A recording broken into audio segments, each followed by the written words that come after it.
퀀트 투자, 그리고 퀄리티 투자, 그리고 모멘텀 투자, 전반적으로 저희가 이제 투자에 대해서 돈 벌 수 있는 건 다 다룰 겁니다. 가치 투자를 메인 베이스로 잡고 하는데, 기술적 투자에 대해서 한번 어떤 분이 여쭤보셨어요. 기술적 투자에 대해서도 교육하십니까? 전 기술적 투자 안 맞습니다. 저도 기술적 투자 안 맞아서 그건 교육을 못해요. 기술적 투자, 제가 기술적 분석을 잘 못하고, 그리고 그게 교육시켜서 교육을 받아서 정량화해서 누구나 배우기만 하면 할 수 있는 그런 것도 아니고, 그래서 저희가 이번에 다룰 내용들은 이론적으로 확실히 통계적으로 입증이 되는 것들, 이런 것들에 대해서 저는 그냥 단순하게 이론 전달만 여러분에게 하겠습니다. 그리고 종목 추천이나 이런 리딩 같은 거는 전혀 할 생각이 없습니다. 저한테 여쭤보셔도 되는데 제 의견은 좋다 나쁘다의 의견이 나올 수는 없어요. 네, 저희가 제 나름대로 분석을 해서 분석한 거에 대해서 말씀을 드릴 수는 있겠지만, 청투모 1기는 13명이 수료를 하셨고, 안녕하세요. 성함이 어떻게 되시죠? 저는 임규영님이요? 여기 명찰 좀 찾아가시겠어요? 청투모 1기는 지금 활동을 하고 계시고 수원에서 활동을 하고 계십니다. 다음 주에 이제 정기 모임 첫 회로 시작을 할 거고, 저번 달에 종강을 했어요. 그쪽 팀은. 저희는 저희끼리도 인원이 충분히 많아서 강남반을 따로 운영을 할지 아니면 통합을 탑반을 해서 한 주는 수원, 한 번은 강남 이런 식으로 해서 운영을 할지, 그거는 이제 추후 이 중에 이제 얼마나 남으시느냐에 따라서 좀 결정될 것 같습니다. 한 달에 2번 정기 모임을 진행을 하고 있고 하려고 합니다. 앞으로. 그리고 저희 6주 후에 여러분이 좀 달라진 모습으로, 지금 주식 투자 경력이 오래되시는 분도 있고 완전히 처음 시작하시는 분도 있더라고요. 제가 보니까 좀 규격화돼야 될 필요가 있죠. 저희가 주식 투자를 오래 하셨어도 자신만의 길을 가셨던 분들이 있어요. 그러셨던 분들은 저희가 토론하고자 하는 부분에 있어서는 정말 안 맞으시는 분들도 있을 수 있어요. 그래서 저희가 일단 준회원 제도를 이렇게 6주간 마련을 해서 강의를 같이 진행을 하면서, 좀 이건 내 뜻에 안 맞는다 하시는 분들은 이제 그만두실 거고, 이 뜻을 같이 하시겠다 하시는 분들은 6주 후에도 저희가 앞으로 생산적인 모임으로 계속 할 수 있었으면 좋겠습니다. 오늘은요,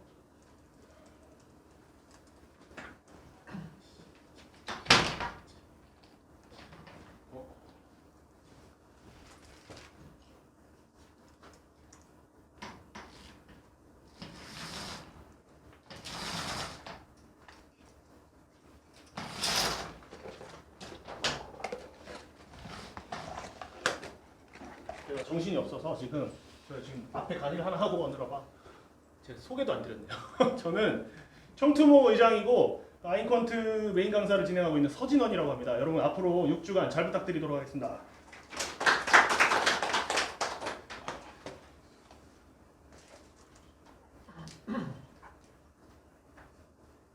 제가 먼저 제 소개를 좀 드릴게요. 저는 그렇게 뭐 대단하게 잘나가지고 여러분 앞에 이렇게 서 있는 게 아닙니다. 제가 투자를 여러분보다 많이 했을 수도 있고, 또 아니면 저보다 경력이 기신 분들도 있을 텐데, 제가 뭐 돈이 엄청 많아서 앞에 서 있는 것도 아니고요. 저도 같이 공부하는 사람이에요. 같이 공부하는 사람인데, 투자에 좀 진지하게 임하는 사람이고, 오랜 기간 동안 투자에 대해서 고민을 하면서 우리가 정말 이 자리에 오신 분들은 아마 공통된 생각이 이런 생각이 있었을 것 같아요. 내가 뭘 모르는지를 몰라요. 내가 뭘 모르는지 알고 내가 뭘 공부해야 되는지를 알면 그걸 찾아서 하겠는데, 어디서 그걸 가르쳐 주는 데도 없습니다. 책 한 권에 일목요연하게 나와 있지도 않아요. 수많은 책들을 수년간 읽고 수많은 강의와 뭐 경험, 그리고 뭐 바닥에서 맨날 굴르다 보면 체화되는 것들밖에 없는 거예요. 이게 어디서 교육 커리큘럼이 없어요. 정말 몇 개의 교육 커리큘럼이 있죠. 증권사에서 하는 것들도 있고, 근데 가보면 되게 단편적인 이야기들이거든요.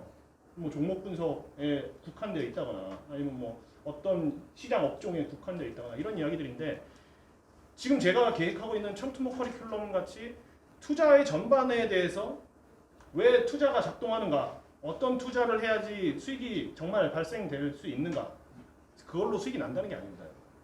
예를 들면 가치 투자, 많은 분들이 가치 투자가 좋은 거라고 생각을 하시고 가치 투자해야 돼 이렇게 생각을 하시는데,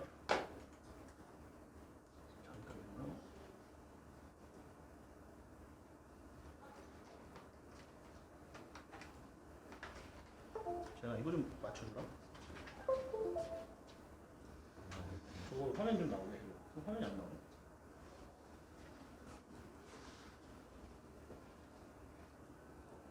가치 투자는 여러분 절대적인 진리는 아니에요.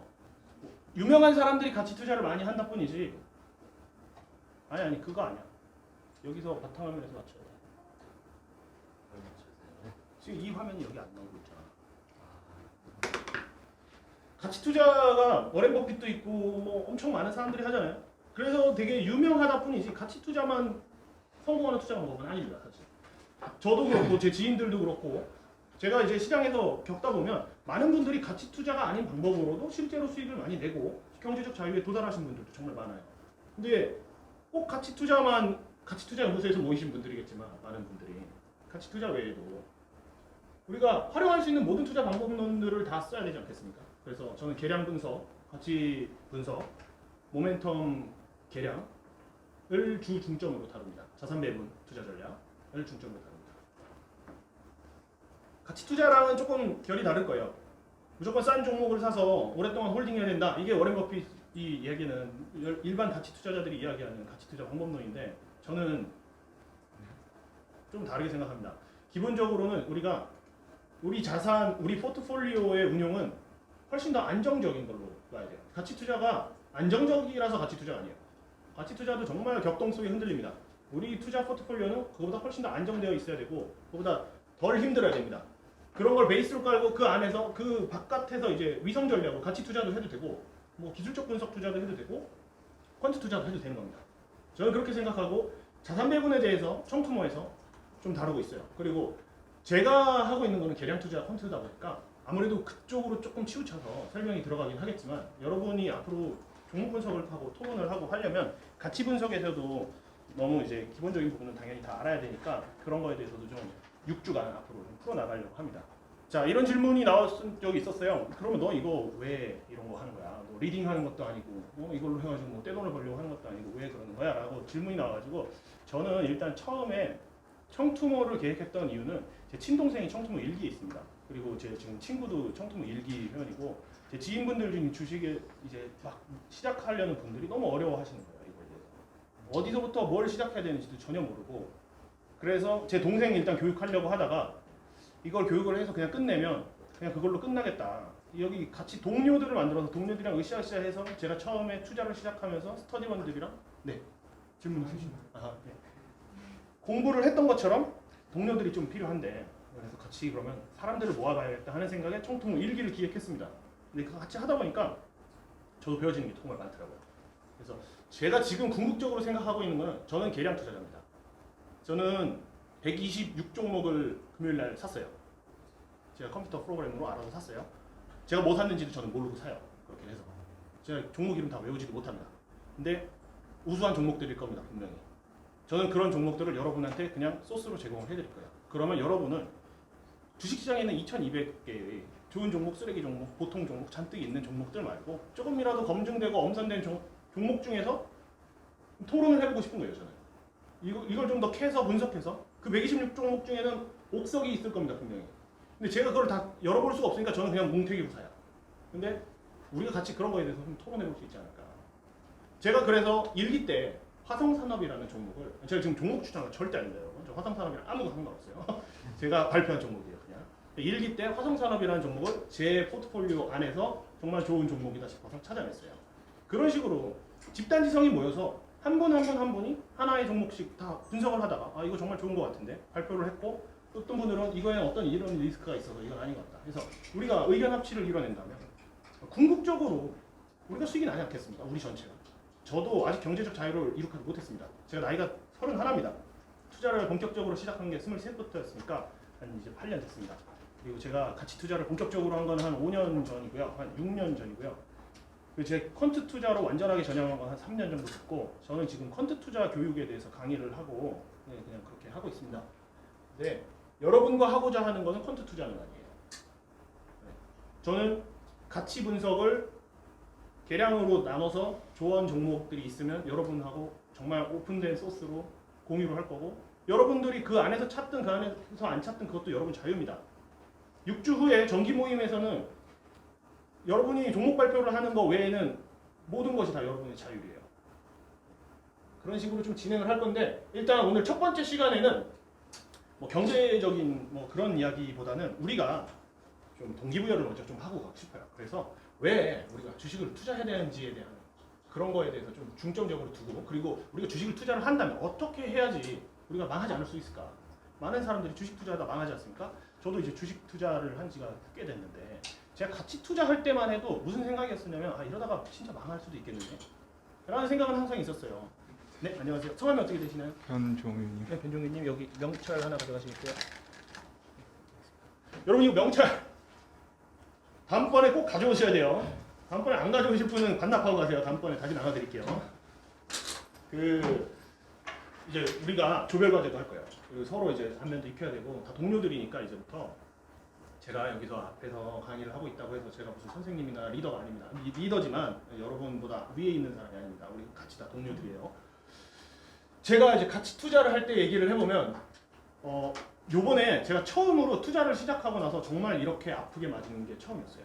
이런 모두 다 죽을 것 같이 울고 그런 하락장이 3월 19일 날 한번 겪었습니다. 그전에는 아직까지는 전 겪은 적이 없었어요. 2008년 리먼드 브라더스 사태 때는 제가 군대 가가지고 피했고 그 전에도 이제 깔짝깔짝 한 500만 원으로 주식 투자를 고등학교 때부터 했는데 제가 고등학교 때부터 장사를 했어요. 그래가지고 세뱃돈 받고 장사하고 학교 다니면서 뭐 중고나라에서 이거 사서 팔고 막 이런 거 해가지고 한 500만 원 모은 걸로 주식 투자를 해가지고 막 돈 벌면 애들이랑 가서 고기 사 먹고 이렇게 막무가내로 했었어요. 근데 아직까지 제 투자 경험상 정말 이런 시스템 리스크를 맞은 건 이번이 처음이었습니다. 근데 이거를 항상 기다리고 있었어요. 같이 투자를 하면서. 어떻게 같이 투자를 할 때 생각은 어땠냐면 내가 이 시스템 리스크가 오면 내 계좌가 반토막이 날 텐데 이게 무서워가지고 지금 내가 투자를 하지 말고 기다려야 되나? 그런 생각도 해봤고 그거는 너무 기회비용의 손실이 아닌가 싶어서 투자를 풀베팅을 해서 하다가 반토막이 오면 그냥 견뎌야겠다 이런 생각을 하고 있었어요. 너무 무식한 방법이었어요. 지금 생각해보니까. 지금 제가 만약에 그런 식으로 투자를 했었으면 아마 이번에 3월 19일 날 저는 침몰했을 겁니다. 제가 3월 19일에 저도 손실이 엄청 났었어요. 저도 참 많이 두려웠어요. 그래서 저기 있는 친구랑 카톡으로 뭐라고 그랬냐면 앞으로 더 떨어질 것 같아서 문제가 아직까지 내가 견디고 있는데 잘난 척하면서 사실 견디는 게 아니라 속이 타 들어가고 있었는데 아직까지 내가 버티는데 이게 더 떨어질 게 너무 자명해 보인다. 저는 그렇게 믿었거든요. 이틀 후가 저점이고 그 다음부터 급격하게 반등한 거 다들 아시죠? 지금은 저도 이제 수익 구간으로 다시 돌아섰습니다. 손실을 다 회복하고. 근데 그때 당시에 제가 정말 두려움에 못 이겨서 손절을 했거나 아니면 제가 뭐 저도 그때 시스템 일부를 깼어요. 무서워서. 실제로. 저도 투자를 오래 한 사람인데. 다들 그러셨을 거예요. 실제로 프로 투자자분들도 이번 하락장은 그냥 호락호락하지 않았어요. 제 주변 지인들 중에서도 시장에서 아예 아웃되신 분들이 정말 많아요. 5년 전부터 저랑 함께 하시던 동료분들 중에서도 이번에 죽겠다 하다가 진짜 죽어버렸어요. 그 시장에서 그냥 탈락되어 있는 분들이 정말 많아요. 이런 상황이 앞으로도 반드시 올 겁니다. 여러분의 계좌에도 반드시 올 겁니다. 저한테도 다시 올 거고요. 근데 이 상황을 우리 말이 좋지 그 위기는 기회이고 말이 좋은 거지. 사실 위기는 위기예요. 위기가 기회인 거는 시장에 들어와 있지 않았던 그 동학개미 했던 그 새로운 사람들에게나 기회인 거지. 여러분들은 이제부터 주식 투자를 하실 거면 이제부터 여러분은 시장에 몸담고 있는 거고 여러분에게는 기회는 없습니다. 이제 위기입니다. 그냥. 그럼 그 위기를 어떻게 현명하고 슬기롭게 극복할 수 있는가. 저도 사실 이번에 제가 살아남을 수 있었던 이유는 이런 리스크 관리 기법 때문이었던 것 같아요. 정말 힘들었지만 그래도 시장에서 아웃되지 않았던 거는 그것 때문이에요. 자, 이런 리스크 관리 기법에 대해서도 오늘 이야기할 거고 그리고 시간이 조금 나오면 우리가 비전 보드를 하는 거를 같이 작성을 하면서 일기 때도 했는데 이거에 대해서 좀 호응이 굉장히 좋았거든요. 그래서 그런 거를 좀 해보려고 합니다. 오늘 목차는 은퇴 후 우리는 얼마가 필요할까에 대해서 먼저 좀 이야기를 해보도록 하겠습니다. 자, 여기 나이가 30대부터 40대까지 다양하게 계신데 은퇴 후 준비가 나는 완벽히 돼 있다라고 하시는 분 한번 손 한번 들어주세요. 아무도 없으십니까? 은퇴 후 우리가 얼마가 필요할까? 이거에 대해서 자신 있게 답할 수 있는 사람은 그래도 미래 계획이 되고 있는 사람이에요. 저는 그래서 계산을 좀 해봤습니다. 은퇴 후 우리가 얼마가 필요한지. 자, 여기 지금 보시면 한국 사람은 2019년 보통 사람, 그러니까 중위소득 기준으로 가구 소득이 453만 원이라고 합니다. 그리고 소비액이 뭐 해서 저렇게 해서 어쨌든 저축 및 투자액은 한 100만 원 정도 한대요. 450만 원 정도 벌어서. 이게 중위소득 가구 소득이니까 맞벌이 하는 사람들까지도 포함했는데 그냥 우리는 다 여기 계신 분들 쟁쟁하신 분들인 거 잘 알아요. 그래가지고 혼자서 이 정도 버시는 거 다 압니다. 그래서 한 달에 한 100만 원 정도 저축을 하신다고 가정을 할 때 연 2%의 적금을 넣고 연 2% 인플레이션을 겪는다고 할 때 여러분은 지금 2020년 여기 조그맣게 보이지만 2020년 7월입니다. 2020년 7월부터 아주 그냥 심플하게 잡을게요. 30년 정도 일을 한다고 치면 딱 30년은 우리 노동소득이 단절되고요. 우리 자산이 이렇게 감소하기 시작하다가 10년 후 우리 자산은 영원이 됩니다. 우리가 60세에 은퇴를 한다고 하면 우리 70세에 완전히 거지가 되는 거예요. 적금만 넣었을 때는. 한 달에 100만 원씩 저축을 하는데도 한 달에 200만 원씩 저축하면 한 15년은 버티겠죠. 우리가 실제로 이 프로그램을 제가 그 엑셀 코드로 좀 만들었는데 한 분 혹시 궁금하시다, 나의 미래가 궁금하다 하시는 분 있으면 여기에 제가 직접 계산을 해서 보여드릴게요. 네, 지원자는 없으실 것 같습니다. 자, 여기서 그런데 우리 물가 상승률이 한 2% 정도 돼요. 실제로 한 1.5에서 2% 정도 왔다 갔다 하고 있는데 금리도 그 정도 되죠. 접근금리. 그렇게 벌어서는 답이 없어요, 여러분. 우리 미래는 그냥 절망뿐입니다. 노후 빈곤은 확정입니다. 1년에 1,200만 원 정도 저축하시는 분들이 얼마나 되시는지 모르겠는데 물론 저는 좀 그 이상은 하지만 그 이상 해봤자 결국 우리가 투자에 몸담아서 자본소득을 올리지 않으면 우리 미래는 너무 확정적으로 가난뱅이에요. 그래서 우리가 왜 투자를 하는가는 그냥 살아남기 위해서요. 사실 경제적 자유를 떠나서 살아남기 위해서 죽습니다. 돈 없으면 70부터 이제 기초생활수급자 하면서 살 수는 없는 거죠. 자, 그러면 우리 어떻게 돈을 벌 수 있을까를 생각해 보기 전에 일단 자, 제가 이거 네이버에서 봤어요. 자본주의 정의. 자, 네이버에서 봤는데 1번 사유재산주의에 바탕을 두고 있다. 2번 모든 제어에 가격이 성립되어 있다. 3번 이윤획득 목적으로 하지만 4번이 제일 중요해요. 노동력이 상품화됩니다. 우리 노동력이 상품화됩니다. 여기서 지금 전업 투자하시는 분 계십니까? 혹시 안 계시죠? 어느 정도 다 회사 생활을 하시는 분들이 있을 텐데 우리 노동력이 상품화되고 있고 그게 월급으로 들어오고 있어요. 실제로 우리 월급이 뭐 이 정도면 많다 적다 주관적으로 생각할 수 있는데 실제 우리가 이걸 위해 얼마를 쓰고 있고 얼마를 받고 있고 이런 거에 대해서 한번 계산을 좀 해봤거든요. 제가.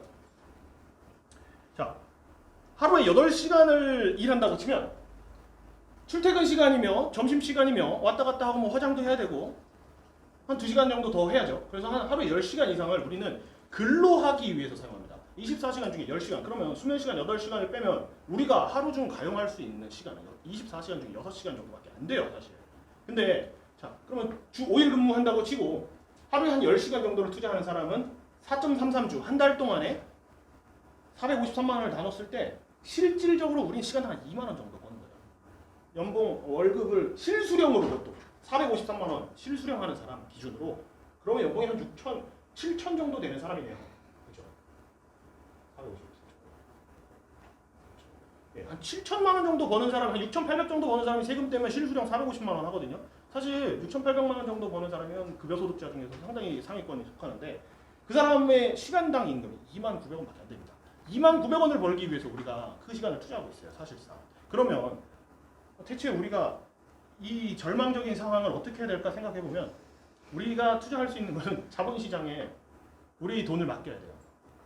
자, 이거는 미국 주식 S&P 500 지수를 그 SPY라는 ETF 주식 그 펀드로 수익을 환산하는데 연평균 9.12% 정도의 수익률을 보입니다. 아주 장기적으로 봐도 1900년도 초부터 봐도 8% 정도의 수익률을 보여요. 지금 이건 93년도부터 데이터가 있어서 93년도부터 지금까지 9.12% 정도 수익을 보이고 있습니다. 실제 저거 지금 제가 그때 3월 말에 떨어졌을 때 기준으로 했는데 지금 다 그거 저거 회복했기 때문에 지금 실제 수익률은 저거보다 더 높아요. 우리는 주식시장에 그냥 돈을 넣는 것만으로도 저 정도 수익률을 올릴 수가 있는 거거든요. 실제로 그럼 우리가 얼마를 넣었을 때 우리 노동력 시간당 2만 원을 대체할 수 있는가? 이거에 대해서도 되게 생각해봐야 되는 문제인 것 같아요. 453만 원을 벌기 위해서는 9.12% 수익률을 그냥 주식시장에 몸담고만 있어도 벌 수 있는 저 수익률은 5억 9천만 원입니다. 그냥. 자, 연봉 7천만 원 받는 사람은 자본 5억 9천만 원 정도밖에 안 되는 사람이에요. 사실. 이게 얼마나 비참합니까 사실. 우리가 연봉 3천만 원, 1천만 원, 2천만 원 올리는 게 너무 힘든데. 네, 안녕하세요. 명찰 하나 가져가세요. 우리 연봉 1,000만 원 올리는 거 정말 힘들지 않습니까? 근데 그래봤자 자본 6억 정도면 우리 대체할 수 있는 거예요. 자본 6억은 매월 453만 원을 벌어들입니다. 그래서 우리는 자본시장에 몸담아야 돼요. 그 말을 바꿔서 하면 우리가 이 자본 6억만 소유할 수 있다면 자가복제가 되는 거예요. 내 시급의 가치 2만 원을 역산해서 생각해보면 7억 6천만 원 정도면 하루 10시간 일하는 자본이 7억 6천만 원 정도면 우리 시급만큼 법니다. 근데 자본은 10시간만 일하지 않죠.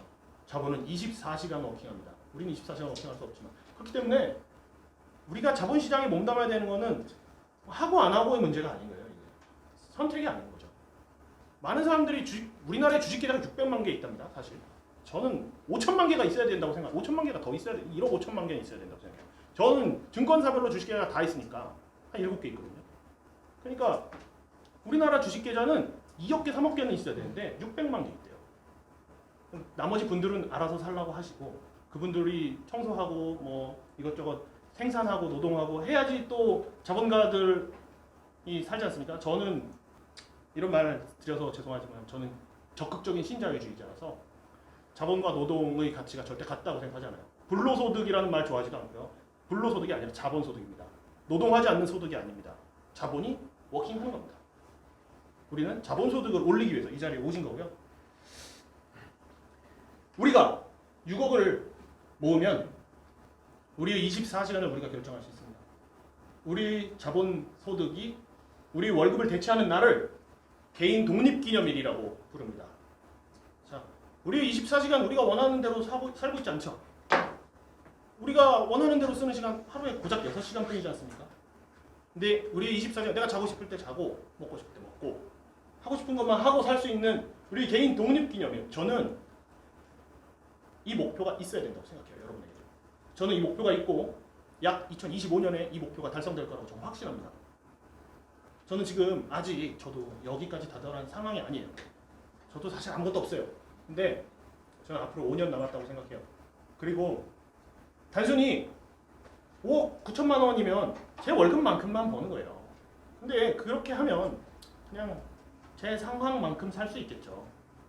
근데 그 2배라면 제 상황만큼 살면서도 제 자산은 2배로 누적이 돼가겠죠. 자, 그럼 한 12억 정도의 현금성 투자자산, 순자산을 모은다면 그렇게 되는 거겠죠. 물론 그 12억 가지고 직장 때려치고 하기는 좀 어렵겠죠. 제 생각에는 그래도 한 30억은 있어야 되지 않을까 싶습니다.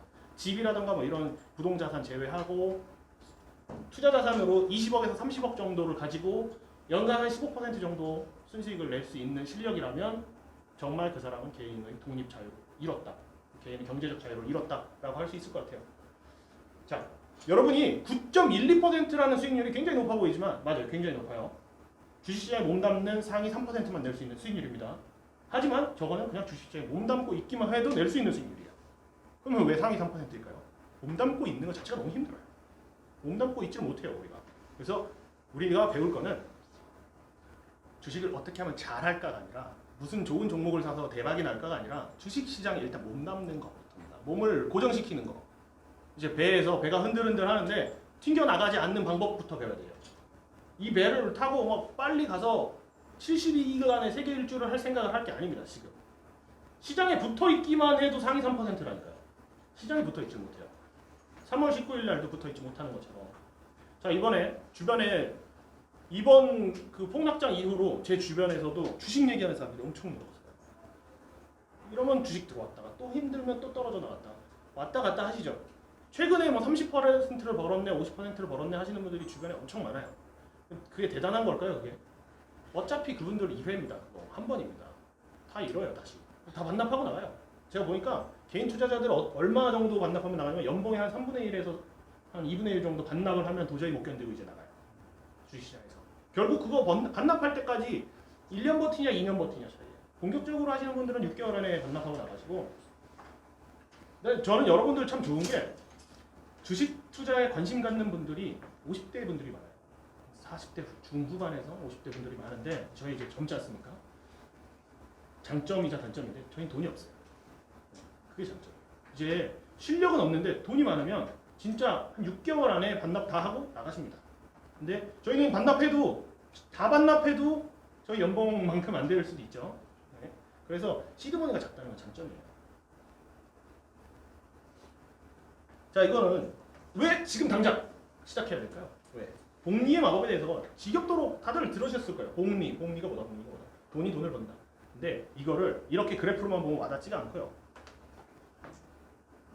실제로 요거 저 노란색 글씨를 한번 보실게요. 제가 이거 2020년 7월 5일부터 아까 말한 보통 사람이 453만 원을 벌고 100만 원을 적립할 때 얘기입니다.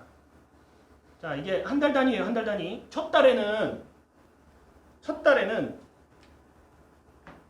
100만 원. 첫 달은 100만 원이니까 첫 달이니까 수익이 없어요. 두 번째 달은 200만 원, 300만 원, 400만 원, 500만 원 이렇게 한 달에 100만 원씩 쭉 올라가는 거예요. 근데 두 번째 달부터는 7,000원 법니다. 한 달에 수익이 7,000원. 그다음에는 돈이 이제 200만 원에서 300만 원은 기하급수적으로 올라가는 거죠. 초반에는. 왜냐면 내가 내 총 자산에서 저축으로 집어넣는 금액이 엄청 크니까. 근데 나중에 한 1억 5천 정도 됐을 때 한 달에 100만 원 추가한다고 이제 별로 차이는 안 나겠지만, 자, 한 달에 100만 원씩 추가했을 때 두 번째 달에는 15,000원, 세 번째 달에 23,000원. 이거 9.12% 수익 날 때 기준입니다. 이렇게 가는데, 자, 노란색 기준마다 1년이에요. 첫 해에 1,200만 원을 적금식으로 이렇게 쭉 부었던 사람은 9.12% 수익을 나면 한 달에 87,000원을 봅니다. 이렇게 큰 돈은 아니죠. 이걸로 뭘 할 수 있는 건 아닌데, 자, 보시면 두 번째 연도는 19만 원. 점점 높아져요. 세 번째 연도는 32만 원. 이때부터 좀 유의미해지죠. 3년 차부터 한 달에 32만 원 정도의 자본 소득이 발생합니다. 4년 차부터 44만 원. 5년 차 58만 원. 쭉 가다가 한 10년 차 정도 보면 한 달에 한 120만 원 정도, 112만 원 정도. 왜? 이거 지금 인플레이션을 반영한 수치라서 실제 120만 원, 112만 원 정도의 실가치를 가진 금액이 월 발생하게 되는 거죠. 이게 복리의 효과입니다. 근데 이렇게 쭉 가다 보면 마지막에는 종국은 어떻게 되냐면, 자, 360개월 후, 그러니까 360개월 너무 와닿지 않죠? 180개월, 15년 후에는 한 달에 320만 원 정도.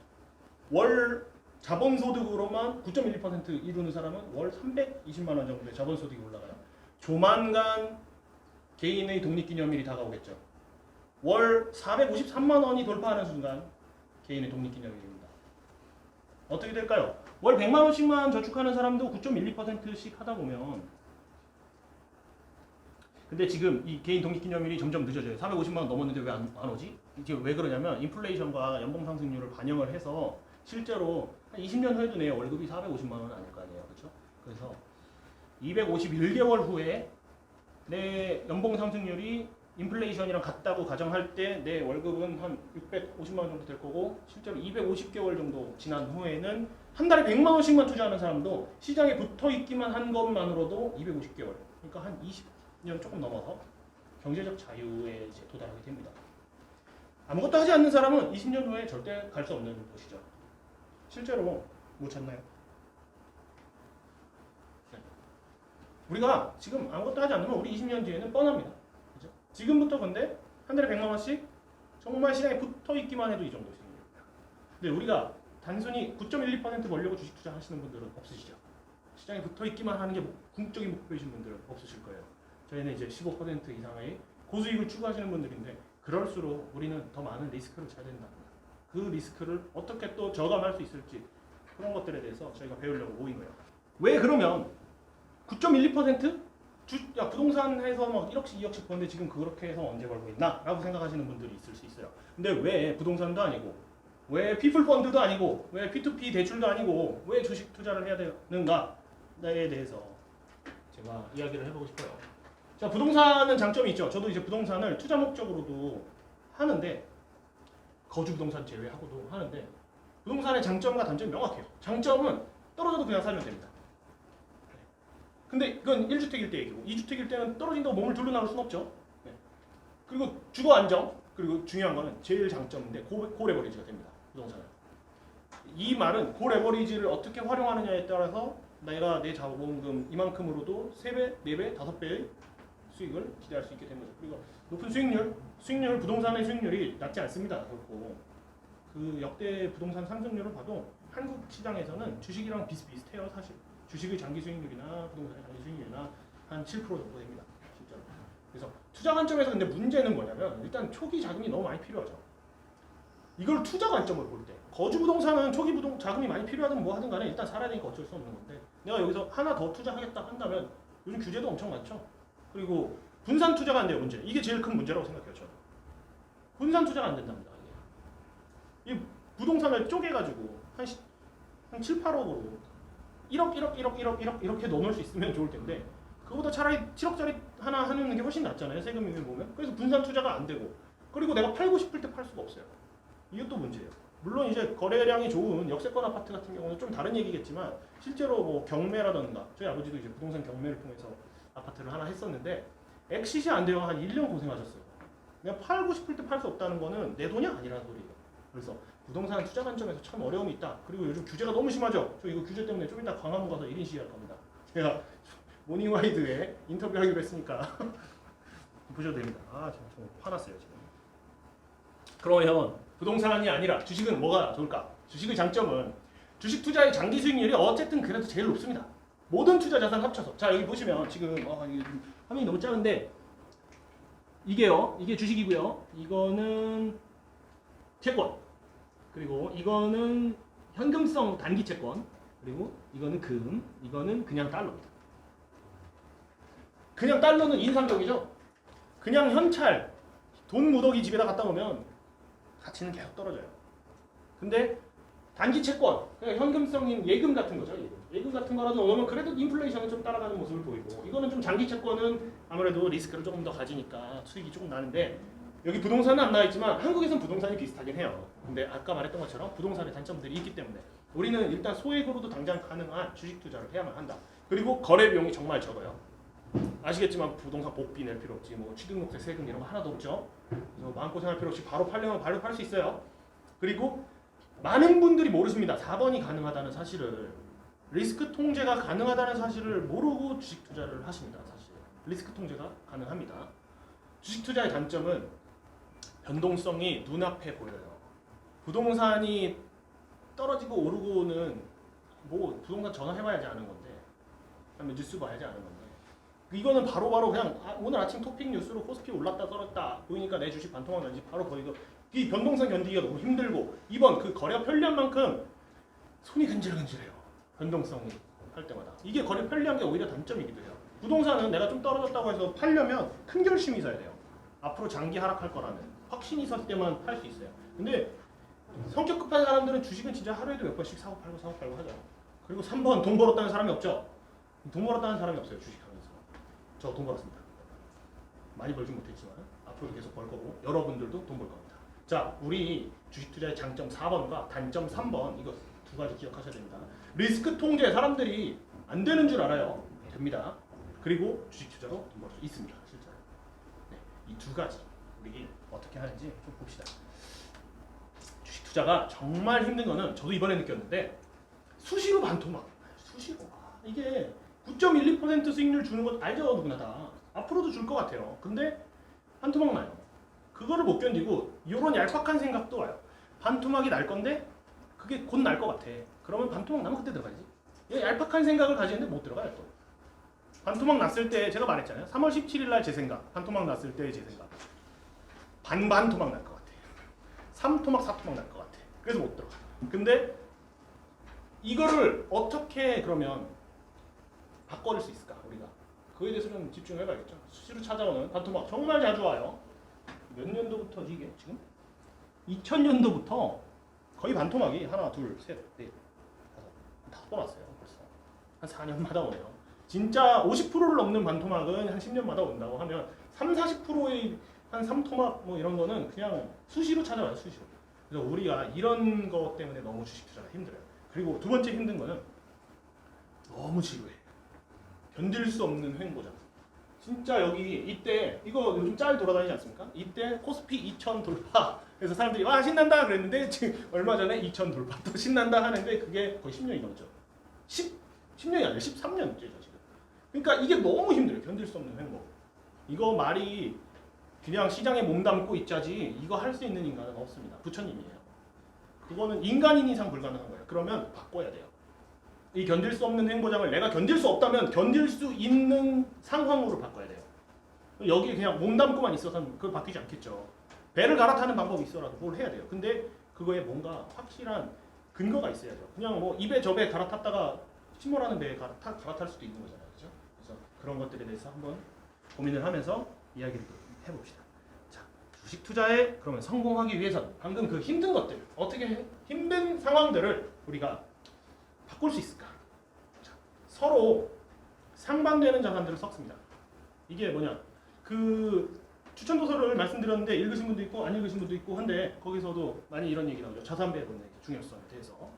저도 실제로 자산 배분이 잘 돼 있는 편이었어요. 그래서 이번에 하락장 때 정말 반토막은 안 났어요. 그래서 견딜 수 있었던 것 같아요. 정말 반토막 나면 못 견뎠겠죠. 저도 이제 상반되는 자산이 많이 섞여 있어요. 금도 있고요. 미국 장기 채권도 있고 달러도 있고 한국 국내 채권도 있고 국내 장기 채권도 있고 그리고 또 여러 가지 있어요. 잔뜩. 해칭을 하고 있는 그 저의 주식 포지션을 방어해내는 자산들이 있고 실제로 그 녀석들한테서 좋은 수익이 났어요. 그래서 많이 메꿔줬어요. 최근에 제가 금에 좀 베팅을 했었습니다. 좀 주관적인 베팅이었는데 이게 별로 추천드릴 만한 건 아닌데 어쨌든 굉장히 성공적인 베팅이었었어요. 그래서 제가 한 173달러 정도의 베팅을 해서 195달러 정도에 한번 매도를 했다가 다시 또 떨어지길래 173달러에 또 매수를 해서 지금 아직 매도 안 했습니다. 205달러 정도 합니다. 그래서 지금 금 베팅을 하고 있는데 결국 지금 제가 그냥 도박성 베팅을 하는 게 아니고 제 위험 자산이 너무 많아요. 제 위험 자산 포지션에 주식이 너무 많아요. 그래서 그거를 해칭할 뭔가의 안전 자산이 필요한 거예요. 그래서 저는 그걸 금으로 선택했고 금 베팅을 하고 있는데 다행히 거기서 지금 예상치 못한 단기적인 수익들이 너무 나고 있어가지고 그거를 지금 정리를 하고 다시 한번 들어가고 했었던 건데 우리가 아까 이 반토막 자, 이 반토막 다시 한번 생각해 봅시다.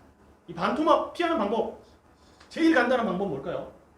김정규님 이 반토막 주식 하면서 반토막 안 맞는 방법 뭔지 아십니까? 왜 맞습니다. 투자 안 하면 하나도 안 아프죠. 근데 안 하면 안 되잖아요, 그렇죠? 하면서 어떻게 반토막을 50% 남들 막 정말 반토막 났어요. 재산이 반토막 났는데 나는 좀 덜 아프게 넘어가는 방법 뭐가 있을까요? 비율을 설정해 맞습니다. 제일 중요한 거는 근데 만약에 내가 1억으로 5천만 원만 주식 사고 5천만 원을 현금 가지고 있다가 50대 50이죠. 난 이거 50대 50 맨날 맞출 거야 라고 생각을 해. 그러면서 반토막이네. 이게 무슨 차이냐면 내가 1억을 통째로 가지고 있다가 야 내가 이거 떨어진 반토막 남들 반토막 나면 사야지 하는 사람 절대 못 사요. 근데 내가 50% 주식을 가지고 있으면 그냥 맞추기는 할 수 있어요. 그래도 50대 50으로 맞추기는 정말 할 수 있어요. 예를 들어서 현금 50% 가지고 있으면 남들 반토막 날 때 저는 마이너스 25%입니다.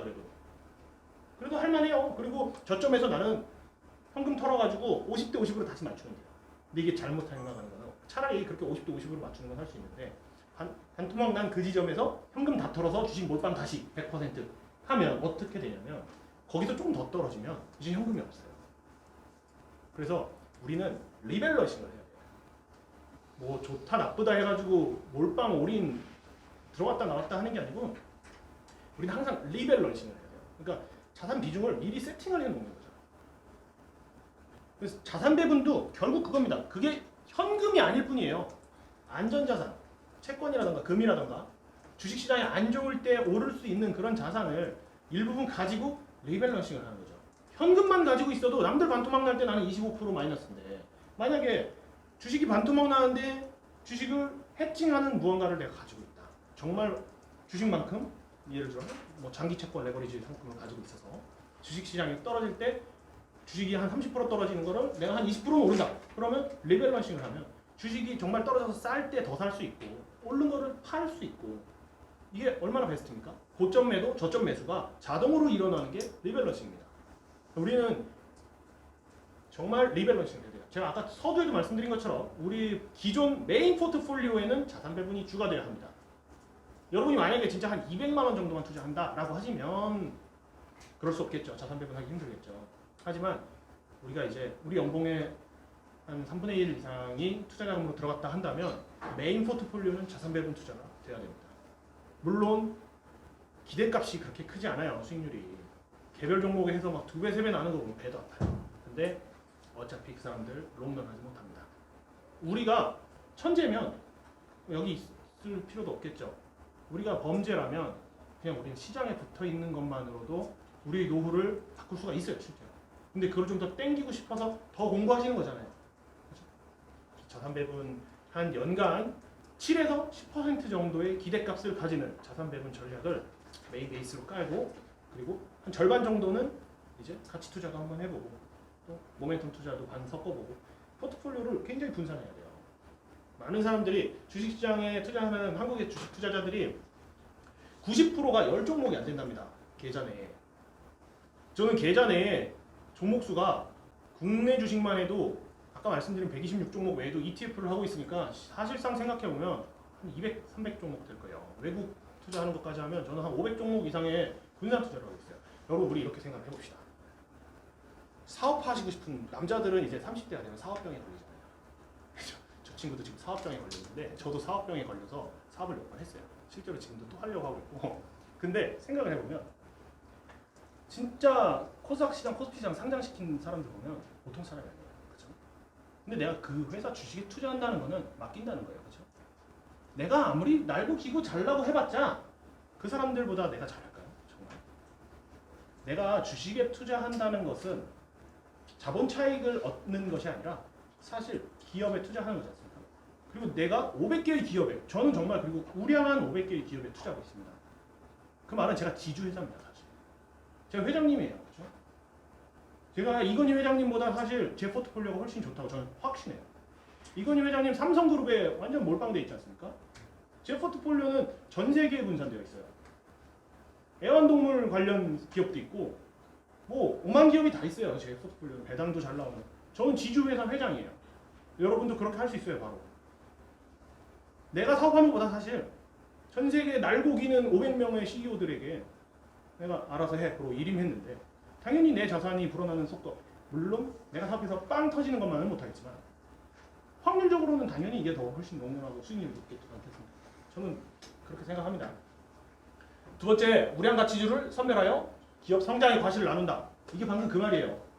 우량가치주라는 거는요, 우리가 감히 내가 뭔가 기업체를 만들어서 스스로 범접할 수 없을 만큼 이미 잘 나가는 회사예요. 그렇죠? 내가 내 인생에 삼성전자를 만들 수 있겠습니까? 저는 힘들 거라고 봐요. 삼성전자가 한 세대에 만들어진 겁니까? 아니죠.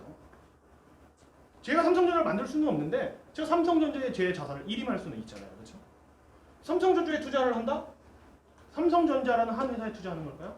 삼성전자 밑에 자회사로 있는 여러 가지 회사들에 분산 투자하는 효과를 가지죠.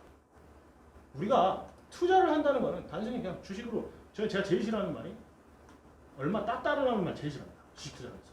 우리가 무슨 돈 놓고 돈 먹게 하는 것도 아닌데 누가 뭘 따고 누가 뭘 잃습니까?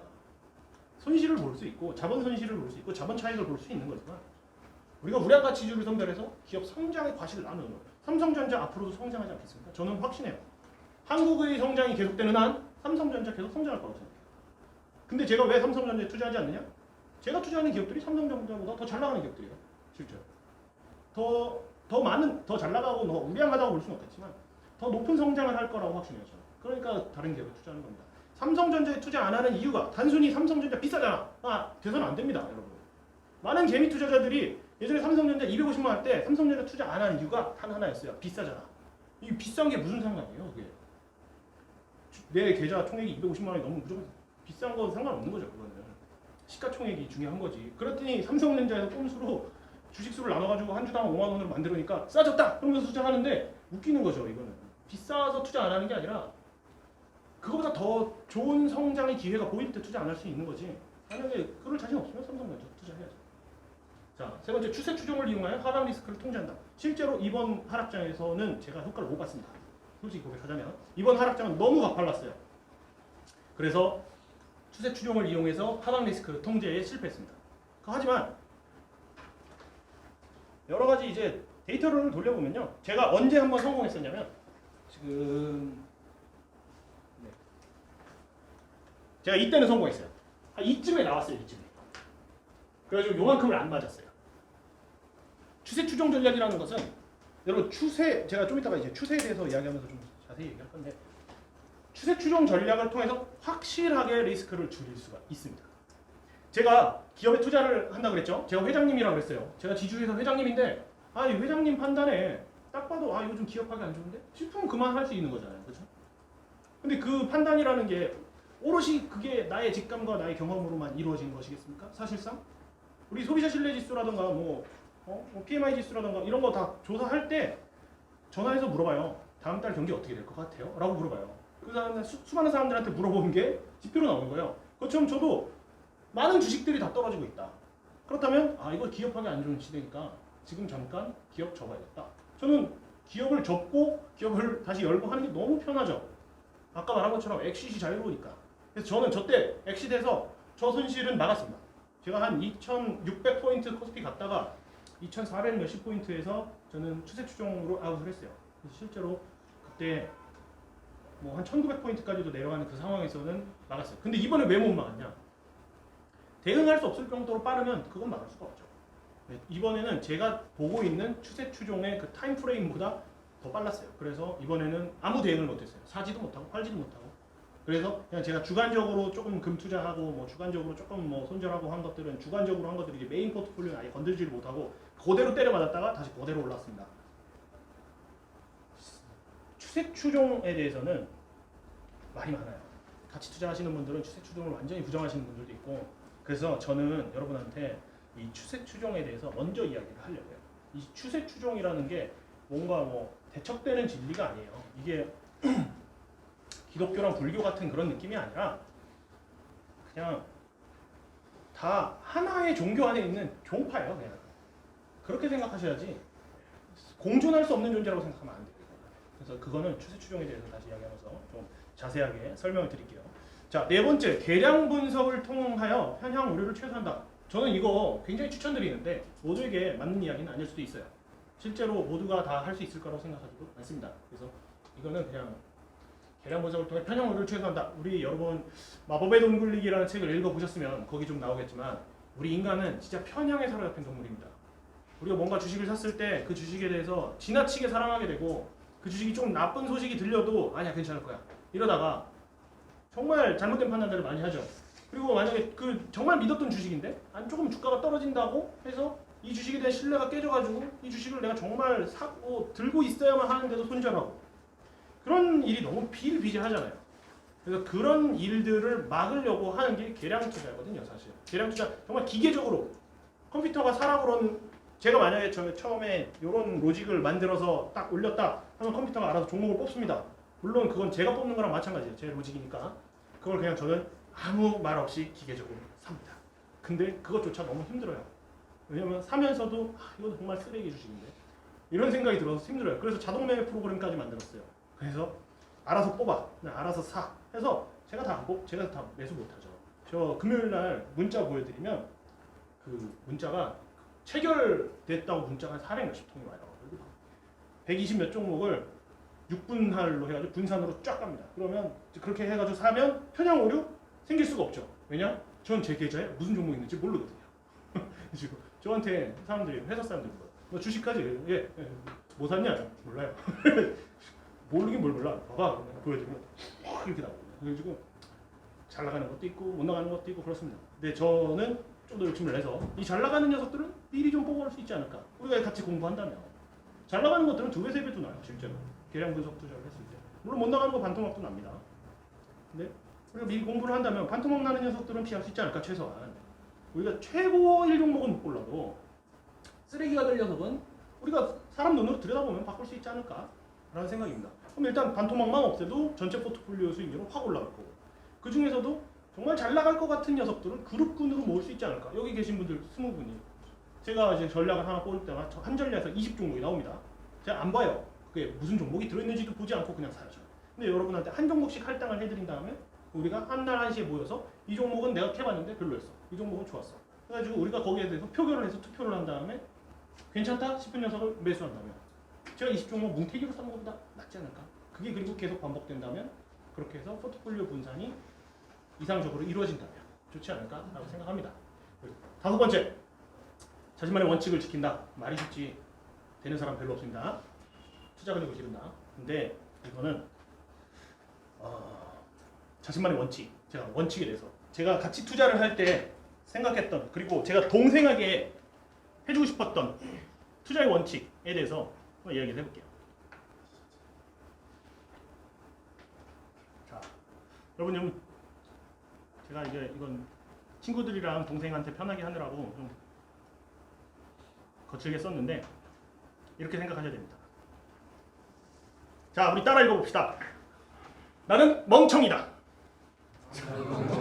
네, 나는 멍청입니다. 나라는 존재는 정말 한없이 멍청입니다. 그리고 내가 멍청이니까 내가 아는 것은 누구나 다 압니다. 내가 뭔가 뉴스 보고 아 이거 진짜 괜찮다 이 회사 사야겠다. 아 이거 나만 아는 거 아니에요 절대.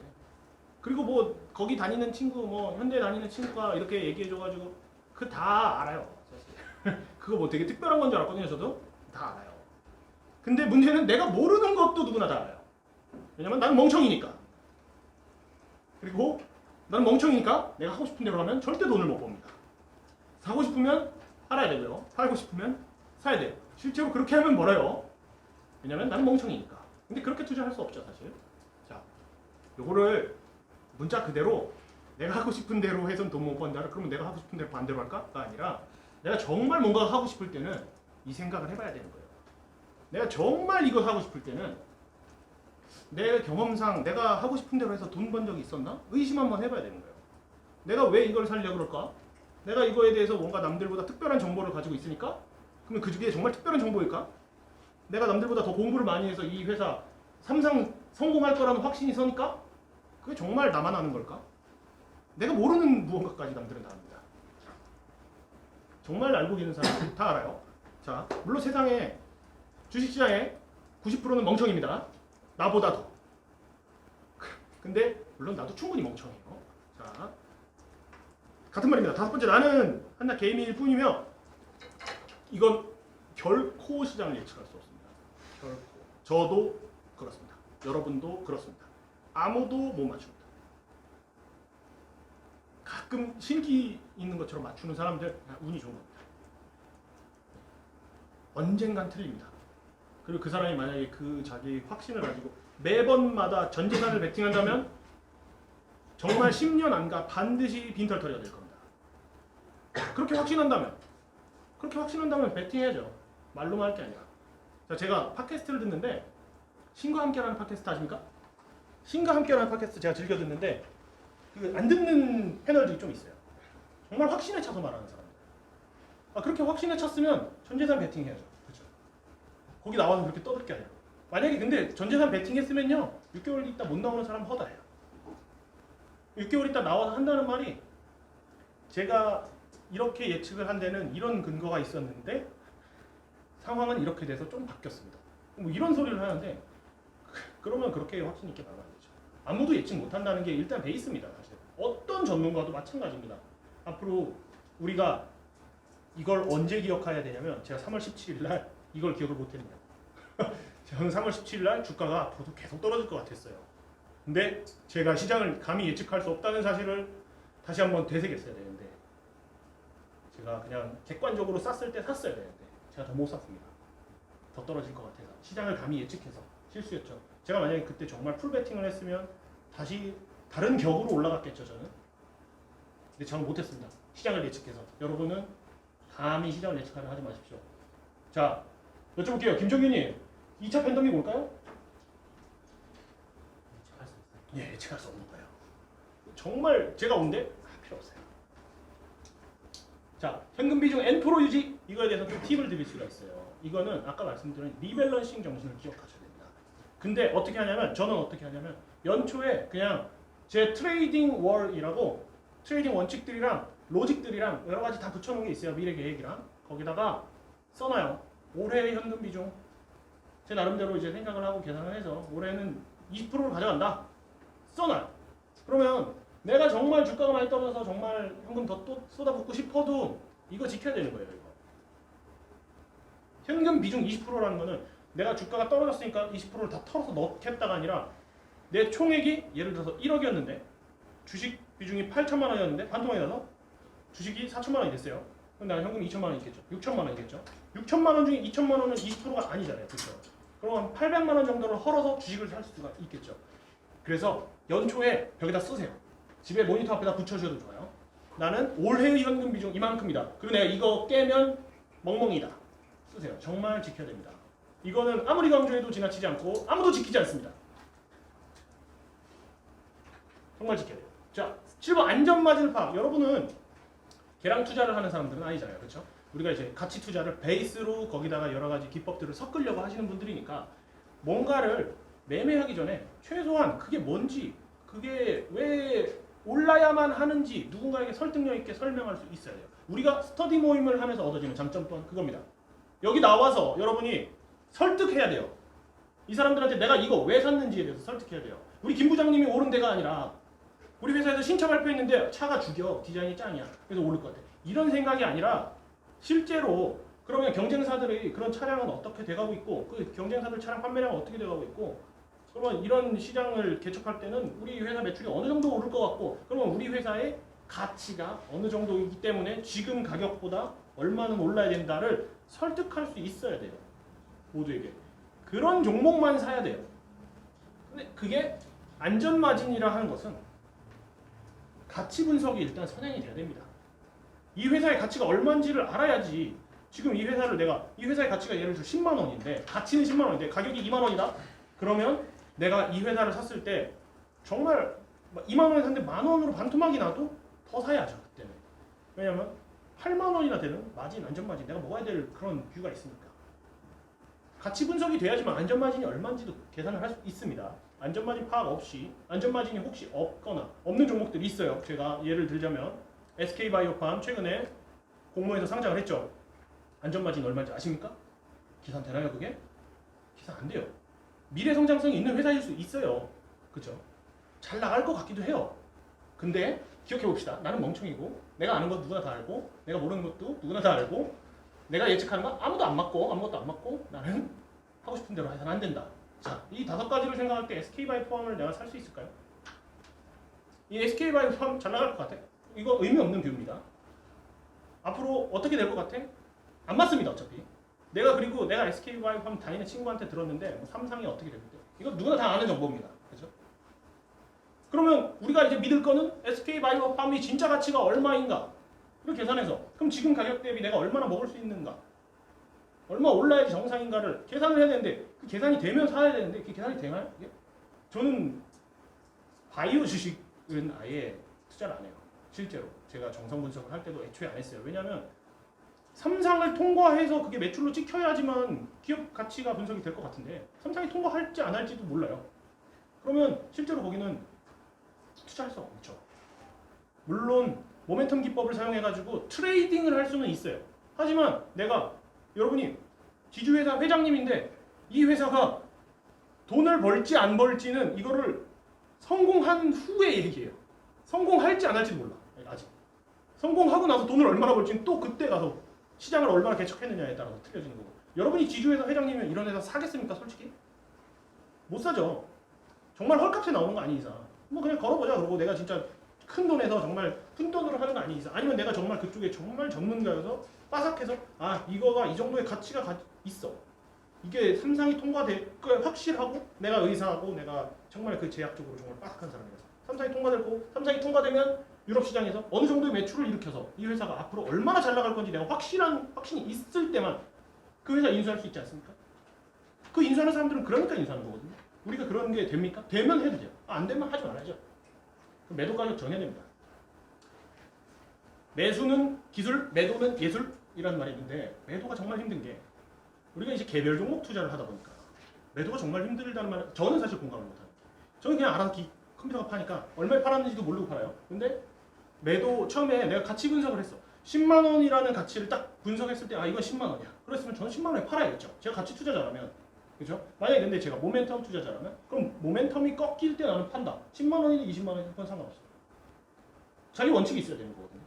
근데 그건 거 없이 그냥 사. 일단. 그 다음에 10만 원이 돼도 내가 생각할 때 10만 원이면 적정 가치인 것 같은데 근데 모르겠다 이러고 있다가 갑자기 가치 투자자가 모멘텀 투자자가 돼서 모멘텀이 꺾이면 팔아야지 했다가 꺾였는데 이제 또 못 팔아 또. 내가 다시 지금 생각해보니까 그때 가치와 지금 가치는 좀 달라진 게 아닌가? 뭐 이런 혼자서 자기 합리화하면서 매도 가격이 정해지지 않고 매수를 하면 못 팝니다. 애초에가. 애초에 그냥 결정하세요. 물론 기업의 가치라는 거는 시간이 지날수록 우상향하면서 변해요. 변하니까 그때 가서 가치를 다시 매겨야 된다 하는 사람들도 있지만 그건 나중 얘기입니다. 일단 우리는 살 때 먼저 팔 가격부터 정합시다. 왜냐면 우리는 이 회사를 경영하려고 사는 건 아니잖아요. 그죠? 우리 지주회사에 이 회사를 담지만 그냥 이 회사가 성장하면 우리 전체 그룹사가 좋아질 거니까 사는 거지. 우리가 이거를 뭐 시너지를 내 가지고 뭐 제품을 만들 거 아니잖아요. 그렇죠? 그러니까 애초에 인수할 때부터 우리는 공격적인 M&A 펀드라고 생각하면 돼요. 우리는 한 명 한 명이 M&A 펀드들이에요. 다. M&A를 하기 위해서 얼마에 살지도 중요하지만 이걸 얼마에 팔아서 얼마를 벌지도 생각하고 들어가야 돼요. 여러분 한 분 한 분이 M&A 펀드의 수장입니다. 자, 손절 가격도 정해야 됩니다.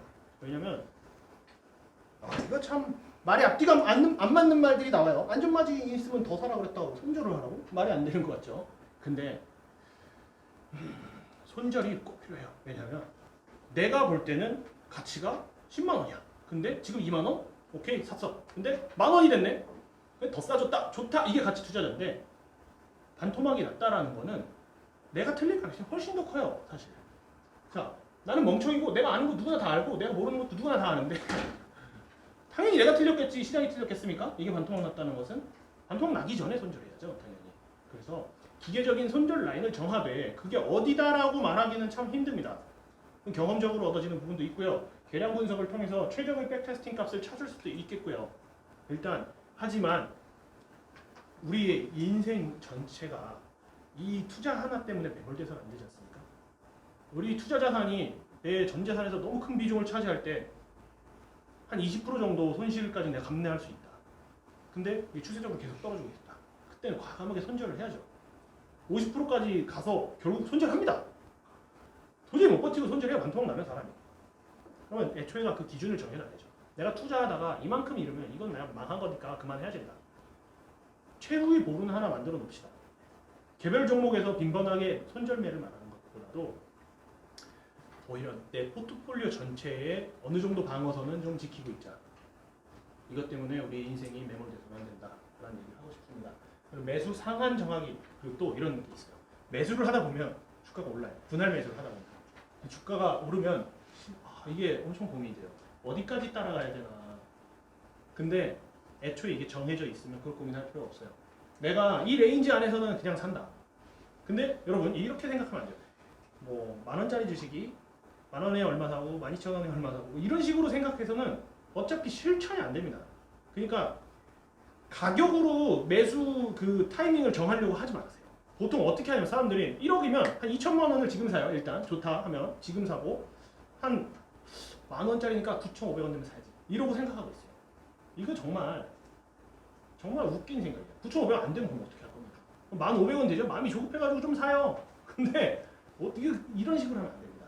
어떻게 하냐면 1억이다? 그러면 내가 이 1억을 자, 이 주식의 일간 거래량을 보니 하루에 한 5천만 원 정도 거래가 된다. 근데 5천만 원 거래가 된다고 제가 오늘 5천만 원 사버리면 이 주가가 엄청 요동칠 거잖아요. 그렇죠? 그러면 나는 이거 하루에 한 50만 원씩 사겠다. 했으면 1억을 나눴을 때 한 200일, 20일인가 200일인가 200일은 안 되지. 그렇죠? 500만 원씩 사야겠다라고 해서 20일 동안 그럼 나 이거 매수를 해야겠다. 가격의 레인지 정하는 겁니다. 밑으로 얼마, 위로 얼마. 이 안에 들어오면 20일 동안 나는 500만 원씩 산다. 근데 이걸 벗어나는 순간 그냥 나는 이제 그만 사는 거예요. 그러면 고민할 필요가 없어요. 9,500원 기다릴 필요가 없어요. 삼성전자 43,000원은 사야지. 엄청 기다리잖아요, 사람들이. 그렇죠? 꼭 언제 올지 알 수 없는 거거든요. 온다고 한들 그 상황에서 삼성전자가 안 좋아져가지고 떨어진 거라면 33,000원보다 더 떨어질 건데 사람들이 언제까지 살 수 있겠습니까? 그래서 43,000원 되면 얼마 살 겁니까? 1,000만 원 사나? 1,000만 원 샀고 그리고 42,000원 되면 또 1,000만 원 사고 그러다 보면 한 4만 원 정도의 돈이 다 떨어졌을 때 39,000원 오면 못 사요. 그러면 돈이 없거든요. 그렇죠? 그래서 우리가 뭔가 매수하고 매도할 때 분할 매수, 분할 매도를 할 거면 기간 레인지와 가격 레인지를 정해놓고 이 안에서 날짜 분할로 사야 돼요. 그리고 분산 투자 원칙을 지켜야 됩니다. 자, 개별 종목 손절이 필요 없어요. 분할 매수만 한다면. 정말 많은 종목에 분할 매수를 해서 분산 투자를 한다면 개별 종목 손절까지는 필요 없을 수도 있습니다. 우리 포트폴리오 손절만 하면 됩니다. 종목 수가 자 마코이츠라는 그 노벨 경제학상 받은 친구가 이런 말을 했어요. 그 종목 수가 한 20종목에 넘어가면 그때부터는 전체 시장을 한 80% 정도 추종하게 됩니다. 이게 무슨 말이냐? 내 계좌 내에 종목이 20종목이 넘어가면 코스피가 오르면 내 계좌도 한 80% 정도는 코스피 오를 때 오르고 떨어질 때 떨어지고 비슷하게 간다는 거거든요. 근데 그 이하로 내려오면 이 시장 전체하고는 아무 상관없는 흐름을 보일 가능성이 높아지는 거죠. 점점 더. 그래서 우리는 20종목에서 30종목 정도의 분산 투자를 해야 되는데 가치 투자자가 20, 30종목을 분산 투자할 수가 없어요. 실제로 저도 해보니까. 가치 투자자가 정말 부지런하게 하면 10종목 정도 관리가 돼요. 보통 직장인들 5종목 관리하는 게 너무 힘들어요. 사실. 분기마다 그거 맨날 체크하고 또 어떻게 실적 나올지 맨날 체크하고 이런 거 너무 힘들어요. 그래서 저는 가치 투자를 여러분의 베이스라고 이야기하고 싶지 않은 거예요.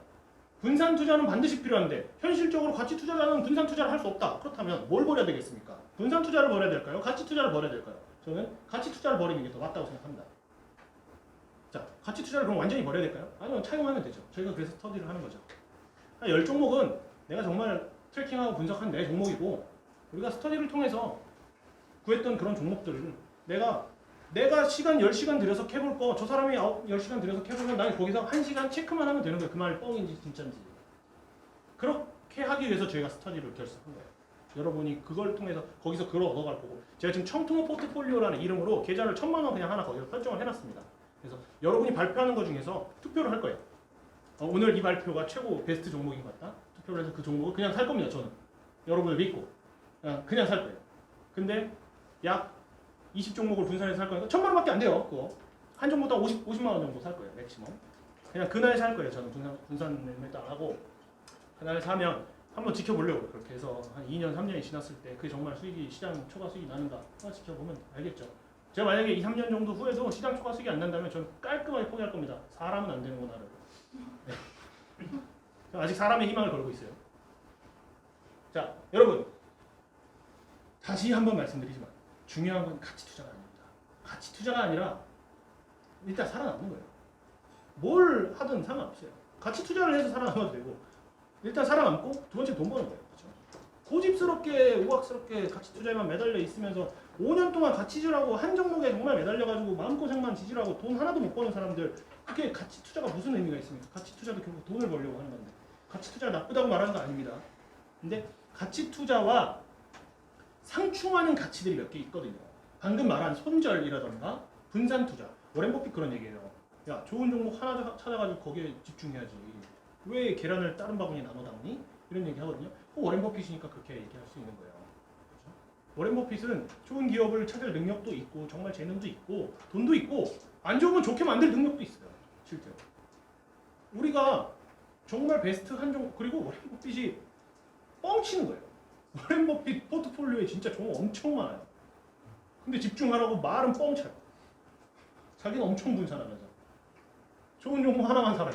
좋은 종목에 최고의 종목을 두고 왜 떨거지들을 포트에 담습니까? 이런 얘기 하면서 자기는 그렇게 안 해요. 실제로 가치 투자 원칙과 상반되는 그런 가치들이 있으면 우리는 가치 투자를 최우선 위에다 두지 맙시다. 분산 투자 해야 됩니다. 손절도 해야 됩니다. 자, 매수 상황, 매도 상황 다 정해야 되고 안전 마진도 파악해야 되고 우리 이 마인드셋을 정말 뼈에 새겨서 저는 이거 집에 붙어 있어요. 크게 궁석체로 가지고 붙어 있는 데도 잘 안 봐요. 이런 것들 자기 원칙을 이건 제 원칙입니다. 여러분은 참고하셔도 좋고 자기만의 원칙을 만들어서 자기가 정말 지킬 수 있는 그 원칙을 변경하는 것과 원칙을 깨는 거랑 달라요. 자, 제가 원칙에 대해서 말씀드릴게요. 원칙을 깨는 거는 내 마음이 요동칠 때입니다. 내 마음이 요동칠 때 원칙을 바꾸면 그건 깨는 거예요. 근데 내 마음이 평온할 때 원칙을 바꾸는 거는 업그레이드 하는 거죠. 그렇죠? 저는 지금 마음이 평온해요. 그래서 제가 지금 바꾸는 원칙은 아마 변경되는 걸 건데 제가 3월 17일 날 원칙 이건 아닌 것 같은데 이렇게 바꾸면 그건 원칙 깨는 거예요. 자, 원칙을 깨지 않는 투자를 합시다. 말이 쉽지 어렵습니다. 너니 계속 노력해야 되는데 어쨌든 그런 얘기를 하고 지금 어떤 질문이 있었는데 우량가치주를 선별하여서 기업 성장의 과실을 나눈다는 게 무슨 말이죠? 라는 질문인데 이거 간단한 말이에요. 자, 생각해보면 삼성전자가 지금처럼 크지 않았었죠. 예전에는. 근데 예전에도 우량주였어요. 그렇죠? 우량 회사였어요. 한 10년 전에도 삼성전자 위상이 대단했죠. 누구나 다 삼성맨 되고 싶어 했고 앞으로 근데 10년 후 좋아지지 않겠습니까? 우량 회사라면?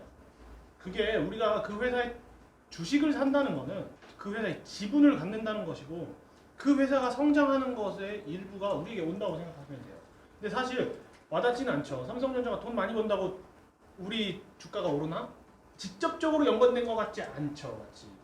하지만 그래서 배당을 주는 주식을 골라야 되고, 돈을 잘 벌면 배당을 많이 준다?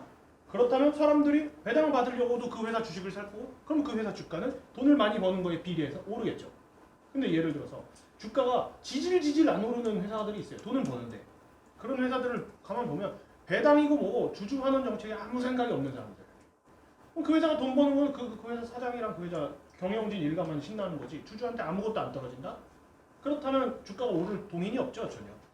그래서 우량가치주라고 하는 게 뭐냐? 하나만 말해봐라. 그러면 저는 배당 잘 주는 회사라고 생각합니다. 돈 잘 벌고 앞으로도 잘 벌 거고 배당 잘 주는 회사. 그 회사는 돈을 더 잘 벌면 배당을 더 잘 줄 거고, 그러면 주가는 당연히 그거에 따라서 오르겠죠. 주가가 안 오르면 배당률이 올라가겠죠. 주가 안 오르면 또 땡겨요. 주가 안 오르면 많이 사면 돼요. 많이 사면 배당 쭉쭉 받으면 되는 거죠. 그렇게 생각하면 우리가 결국 기업의 성장 과실을 나눠 먹을 수가 있겠다. 이렇게 생각하면서 투자를 해야 돼요. 우리가 이거 바이오팜 사서 상한가 또 갈 것 같아. 그냥 바이오팜 사는 사람 생각은 그거예요. 상한가 또 갈 것 같아. 내일 상한가 갈 것 같아. 나 상한가 한 번만 먹고 나와야지. 제가 바이오팜 까는 게 아니라 실제로 진짜 많은 사람들이 왜 사? 물어보면 상한가 또 가려고 하는 거예요. 우리 투자가 그래서는 안 됩니다. 우리는 투자자가 되어죠. 그거는 갬블러죠. 그렇죠? 3번 추세 추종을 이용해서 하방 리스크 통제하는 방법에 대해서는 제가 구체적으로 다음 주 정도에 아예 그냥 시간 2시간을 빼서 다룰 겁니다. 다다음 주에. 자, 오늘은 오셨으니까 뭐 그래도 실질적으로 집에 가기 전에 뭐 하나는 좀 남아서 가져가고 싶으니까 초간단 자산 배분. 우리가 아까 9.12% 미국 주식시장 그래프를 보면 제가 이게 그래프를 좀 왜곡되게 이렇게 그려놨을 뿐이지 이렇게 쭉 올라가지 않잖아요. 그렇죠? 좀 힘든 구간들 너무 많죠. 저기서도 버티기가 너무 힘들어요. 아까 근데 오늘 배운 내용들 뭡니까? 자산 배분으로, 그리고 상쇄되는 여러 가지 자산의 분산 투자, 그리고 또 리밸런싱 뭐 이런 거에 대해서 이야기를 했었죠. 구체적으로 그걸 했을 때 어떤 결과가 나오는지에 대해서 자산 배분 투자 전략을 백테스팅한 걸 가져왔습니다. 자, 타이거 우량가치라는 ETF와 ETF가 뭔지는 어느 정도 아시죠? 주식시장에 상장되어 있는 펀드입니다. 펀드인데 여러 가지 펀드다 보니까 여러 가지 회사들의 주식을 그 펀드 하나에 담아놔서 그 펀드를 사고 팔면 마치 그 여러 가지 회사에 분산 투자하는 효과를 가집니다. 타이거 우량가치라는 ETF와 코스피 국고채 10년 레버리지라는 상품, 그리고 코덱스 국고채 3년물이라는 세 가지 ETF를 가지고 아주 심플한 리밸런싱 전략을 만들어 본 거예요. 자, 타이거 우량가치는 실제로 타이거는 미래에셋 투자증권에서 만든 그 브랜드 이름이에요. 그래서 미래에셋 투자증권 가가지고 미래에셋 맞나? 미래에셋 타이거가? 삼성증권이 코덱스고요. 네, 그 어쨌든 타이거 우량가치 PDF라고 구글에 검색을 하시면 이게 어떻게 이 ETF에 종목이 들어오는 조건이 뭔지에 대해서 설명이 나와 있습니다. 그거는 천천히 한번 읽어보시면 이 주식 투자를 하시기 전에 ETF를 사기 전에 항상 이 구성 종목이 어떤 식으로 구성이 되는지는 알아둘 필요가 있겠죠. 기계적으로 매수해요. 얘네도. 이 타이거 우량가치 ETF에는 뭐 펀드 매니저가 주관을 섞어가지고 사고 팔고 하는 게 아닙니다. 그냥 얘네가 퀀트 투자한다고 보면 돼요. 계량 분석으로 그냥 딱 이 기준 조건에 맞는 우량한 주식을 그냥 담습니다. 그러니까 한국 시장에서 어쩔 수 없이 그냥 우량한 회사들이에요. 다. 물론 주가가 오른다 안 오른다는 좀 별개의 문제겠지만 단기적으로 오르고 단기적으로 떨어지고는 별개의 문제겠지만 아주 중장기적으로 보면 당연히 오를 수밖에 없는, 만약에 저게 안 오르면 그냥 한국 주식시장은 끝났다고 생각할 수가 있을 것 같아요. 물론 저거 지금 최근 한 2, 3년 아주 성과가 안 좋아요. 한국 주식시장 2, 3년 끝났죠. 지금 2600에서 그냥 줄줄이 내려왔잖아요. 그렇죠? 그냥 그건 제외하고 한국 주식시장이 평타만 쳐도 쟤는 조금씩이라도 올라갈 회사들이에요. 저는 그 정도의 확신이 있어요. 근데 그럼에도 불구하고 방금 요즘 같이 이렇게 죽수는 이런 구간에서 너무 힘들지 않습니까? 그렇죠? 그런 구간을 막아줄 안전자산들. 코스피 국고채 10년 레버리지 상품은 한국의 국채 10년물을 선물로 2배 레버리지를 쓰는 건데, 단순하게 말하면 한국 국채 만기 20년이라고 생각하시면 될 것 같아요. 거의 비슷하니까. 한국 국고채 3년물은 그냥 3년짜리 예적금이라고 생각하시면 되겠습니다. 이자를 거의 그 정도 줍니다. 그래서 이 세 가지를 리밸런싱을 하면 은행 이자 3배 정도를 노릴 수가 있습니다. 자, 이거는 좀 최적화를 시킨 비율인데 타이거 우량같이 주식 비중을 한 25%, 채권 비중을 한 35%, 그리고 현금을 한 40%. 자, 이 총 계좌에 현금이 한 40%나 들어가요. 그렇게 했을 때 연평균 기대 수익률이 9.79%. 그리고 고점 대비 최대 손실이 7.8%밖에 안 됩니다.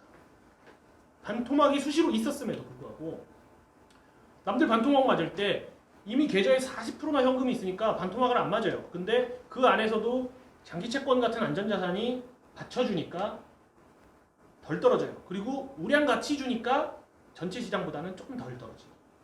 코스피 200, 코스피 200 안에는 좋은 종목도 있고 나쁜 종목도 있는데 저는 우량 가치 그 200 종목 중에서도 정말 우량한 녀석들만 모았으니까 남들 망할 때 좀 덜 망하고. 그래서 자 9.79%. 저 굉장히 할 만한 수익률 아닙니까 이 정도면? 저는 저기 기간이 언제부터? 기간이 지금 2003년 1월부터 데이터 값이 있습니다. 그래가지고 2003년 1월부터 한 달에 한 번 그냥 월말에 저 계산해가지고 아 주식이 올랐네 이번에는 주식이 27%가 돼버렸네 2% 팔아. 그리고 뭐 채권이 한 2% 떨어졌네 그러면 채권 주식 판 걸로 사. 현금 좀 더 벌충. 아니면 주식이랑 채권이 둘 다 떨어졌다 그러면 현금에서 털어서 조금 사고. 이거를 그냥 기계적으로 아주 기계적으로 반복하면 저 정도 할 수 있는 거죠. 사실 너무 꿈 같은 수익률인데 물론 저기에는 세금, 수수료 반영되지 않았으니까 저거보다 내려갑니다. 그리고 여기에는 또 여러 가지 가정들이 있죠. 한국의 대세 상승기도 있었고 그리고 금리가 그때는 높았으니까 금리가 주식을 충분히 해칭을 하고 있었고 지금 금리가 충분히 너무 낮은 상황이라서 그런 부분이 좀 힘들기도 하고. 자, 그럼에도 불구하고 그냥 생 주식하는 것보다 훨씬 쉽죠. 이게 자산 배분의 힘이거든요. 물론 기대값이 막 30%, 40% 연간 막 그렇게 벌진 못합니다. 그러니까 이걸로 몇 년 안에 3, 4년 안에 인생 역전을 할 수는 없어요. 하지만 우리의 은퇴 자금이 될 수는 있겠죠. 자, 두 번째, 단순무식 전략입니다. 전략 이름이 단순무식해서 단순무식 전략이에요. 그냥 333으로 나누는 겁니다. 방금은 그래도 나름대로 비율을 좀 맞췄어요. 그냥 주식이 좀 더 위험하니까 채권이 주식을 다 못 막으니까 채권 비중이 35%고 주식 비중이 25% 이렇게 그냥 귀찮으니까 무조건 333 3대 3대 3으로 매달 할 때 수익률이 조금 올라가고 고점 대비 최대 손실도 좀 올라가고 수익 곡선조차도 좀 울퉁불퉁해지죠. 사실 여러분 이게 자 그러면 이 그래프도 참 예쁘죠. 그리고 이 그래프도 참 예뻐요. 그래가지고 나 이렇게 투자해야겠다 하지만 실제로 못합니다. 실제로 하다 보면 여러분 이게 좋아 보이지만 이거는 지금 17년간의 데이터를 그냥 손바닥만한 한 장에다가 보여주고 있는 것 뿐이니까. 하지만 여러분 여기서 여기까지 떨어지는 이 구간만 1년이 넘습니다. 1년 내내 빌빌하면 여러분 못해요 투자. 어차피 계량 투자의 어려운 점이 그거예요. 이렇게 쉬우면 누구나 계량 투자로 돈 벌죠. 그렇죠? 근데 계량 투자하면서 꺼요 그냥.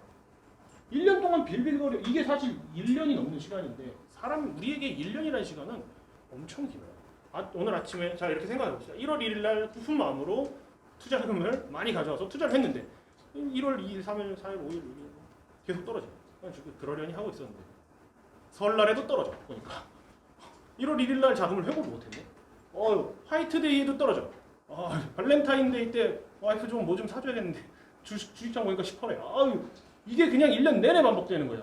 6월 달에 내 생일 됐는데도 그러고 추석 때도 그러고 연말에 크리스마스 때도 1년 번 거 수익 계산해 봤더니 마이너스네? 에라 내가 더러워서 안 한다? 그러고 간두거든요. 이 장기 수익률은 그냥 꿈의 곡선입니다. 사실 못해요. 이거를 실제로 여러분이 여기 붙어있기까지는 진짜 많은 수련과 경험과 정말 많은 노력과 에너지, 공부가 필요해요. 이게 그냥 단순히 야 서진원이 저렇게 하면 돈 번대 라고 했으니까 할 수 있는 게 아니고 이게 왜 이렇게 되는 거에 대해서 정말 디테일한 논리를 다 이해할 때만 붙어 있을 수 있습니다. 그래서 자산 배분이라고 무조건 쉽진 않습니다. 자, 오늘은 이 두 가지 전략을 보여드렸고 제가 시간이 딱 30분 정도 남아서 여러분 볼펜은 다들 가져오셨죠? 제가 이거를 좀 나눠드리고 오늘 같이 써볼 거예요. 이게 무슨 소꿉장난 같은 짓이야? 라고 생각하실 수도 있는데 카페 보신 분 계십니까? 카페 비전보드. 저희 회원분들이 비전보드 이거 뒤로 한 장씩 돌려주고 남는 거는 적어주세요.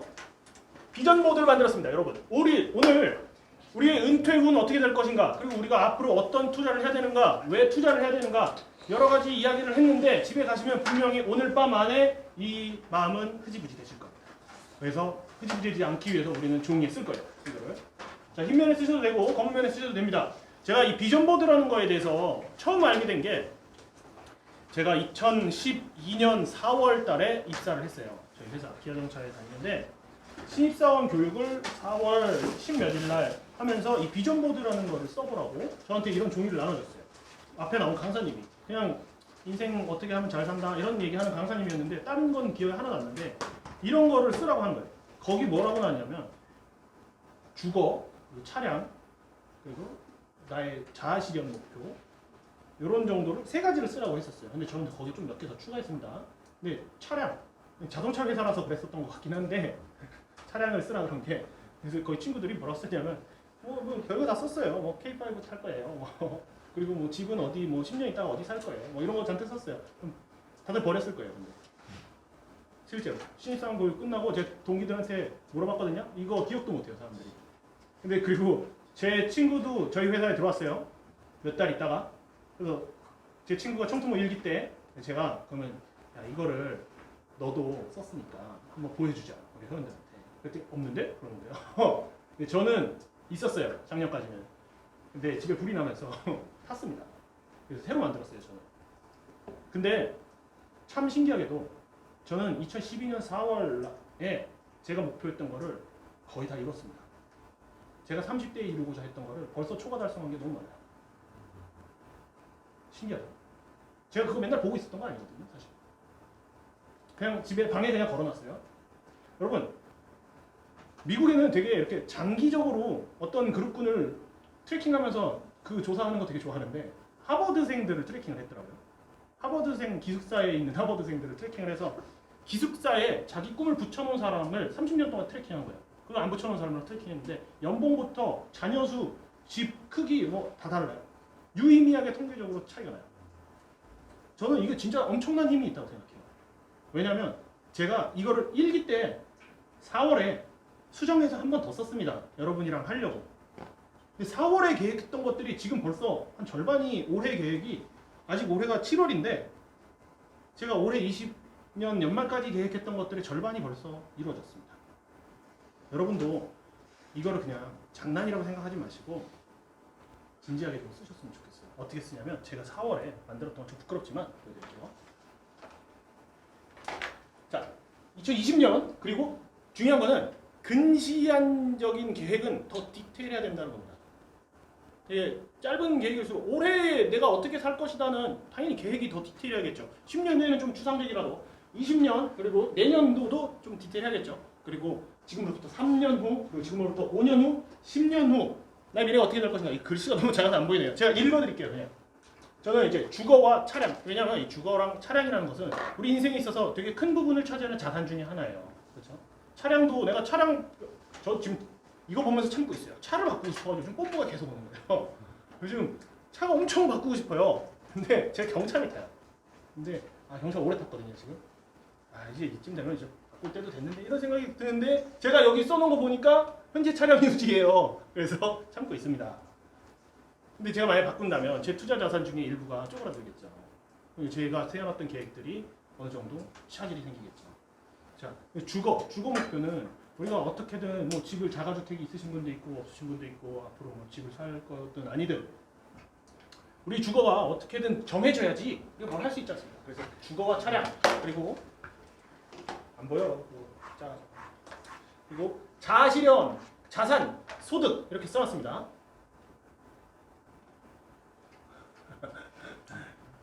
잘 안 보이죠? 근데 자아실현 이거는 뭘 쓰냐면요. 단순히 뭐 돈을 벌 거야 뭐 이런 게 아니고 내가 뭘 하고 싶은지에 대해서 좀 생각해 보면 좋겠어요. 저는 제가 읽어 드릴게요. 저는 스푼 체인저를 운영하면서 스푼 체인저가 뭐냐면 우리 숟가락을 한번 바꿔보자는 이름으로 제가 처음 투모 만들기 전에 이거를 좀 그룹 이름을 스푼 체인저로 만들었는데 너무 후져 보여서 어퍼스로 바꿨습니다. 스푼 체인저 운영하면서 인적 네트워크를 형성. 유튜브로 사업 확장하고 일상 영어 회화 가능한 수준까지 공부하고 데이 트레이딩 전략 시스템 및 구축 이거 벌써 끝났습니다. 자, 펀트 전략 전 전원 끝났습니다. 아인컨트 심화 런칭할 수강생 일기수 강의 오늘부터 시작했습니다. 벌써. 자, 재활운동 전념하여 가을 전에 자전거 여행 벌써 제주도 갔다 왔습니다. 그리고 연내 드럼하고 등록. 요거는 연내 될지 모르겠네요. 제가 지금 뽑아봐가지고. 자, 연내 청투모 2개 기수 강의 벌써 지금 1개 기수 했고 제가 이거 끝나자마자 다음 기수 할 거예요. 그 연내 몰타우스 매각 제가 지금 직장 다니면서 가게를 하나요. 호프집 하나 하는데 그거 매각할 거예요. 올해. 자, 아직 지금 내놨어요. 그거 나갈지 모르겠네요. 그리고 하반기 아인컨트 기초반 1개 기수 기초반 1개 기수 강의 이거는 지금 하고 있고 아까 이거는 심화 런칭할 1개 기수 강의 이거는 기초반 끝나는 대로 바로 심화 런칭 작업은 다 끝났습니다. 이제 성공할 것 같고 자 코로나 종식되면 동대문구에다가 에어비앤비 3개소를 운영할 겁니다. 근데 코로나가 안 끝날 것 같아요. 올해 안에 어쨌든 그래서 저는 계획을 바꿨어요. 그냥 강남에 할 겁니다. 지금 당장 다음 주에 저는 부동산 계약하러 갈 거예요. 자 에어비앤비 트립 시작 이거는 외국인이 돌아오기 전에는 힘들겠죠. 스마트 스토어 만들어는 놨어요. 아직 뭐 팔려고 올려놓은 건 없지만 스마트 스토어 해서 연말까지 구체화. 자 자산 연내 현금성 순자산을 2억으로 확보. 제가 지금 자산이 다 부동산으로 가 있어가지고 현찰이 별로 없거든요. 그래서 현금성 자산을 좀 2억을 확보하는 게 목표고 그리고 소득 그리고 자 작년에 대비해서 5% 증액. 자 21년 보면 제가 이제 신축 아파트 분양받은 게 있어가지고 이번 연도 말에 분양권을 산 게 있어서 그거를 이번 연도 말에 입주합니다. 현재 차량을 유지할 거고 유튜브 구독자 10,000명 돌파 스폰체이저 회원 3,000명 스마트 스토어는 본격적으로 런칭할 거고 연 20% 정도의 무위험 트레이딩 전략을 개발하려고 목표를 가지고 있습니다. 자동화 전략 10개 구동은 벌써 했어요. 지금 전략 10개 구동하고 있습니다. 그리고 한강공원에서 전 드럼을 배워가지고 드럼 버스킹을 한번 해보고 싶어요. 내년에는.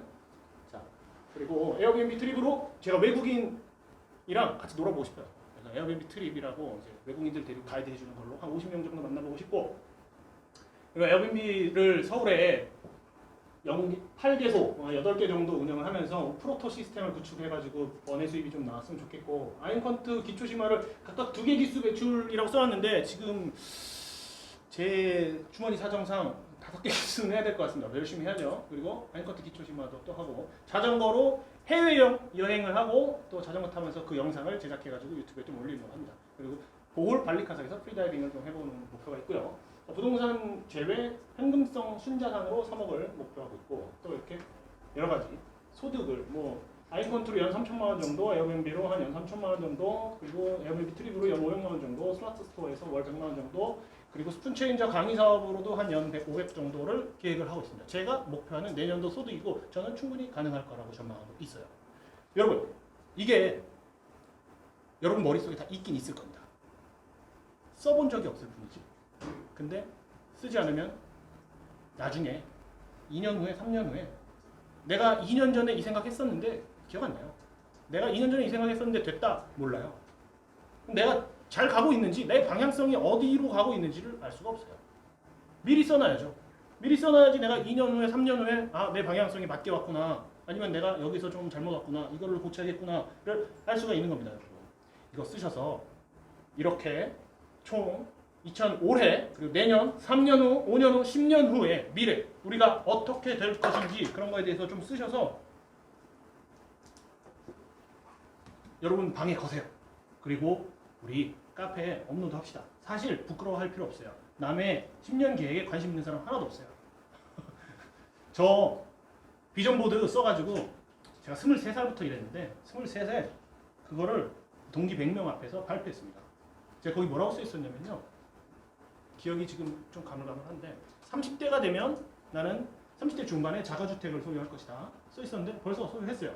추가 달성했죠. 그리고 제가 40대는 회사를 그만둘 것이다 썼어요.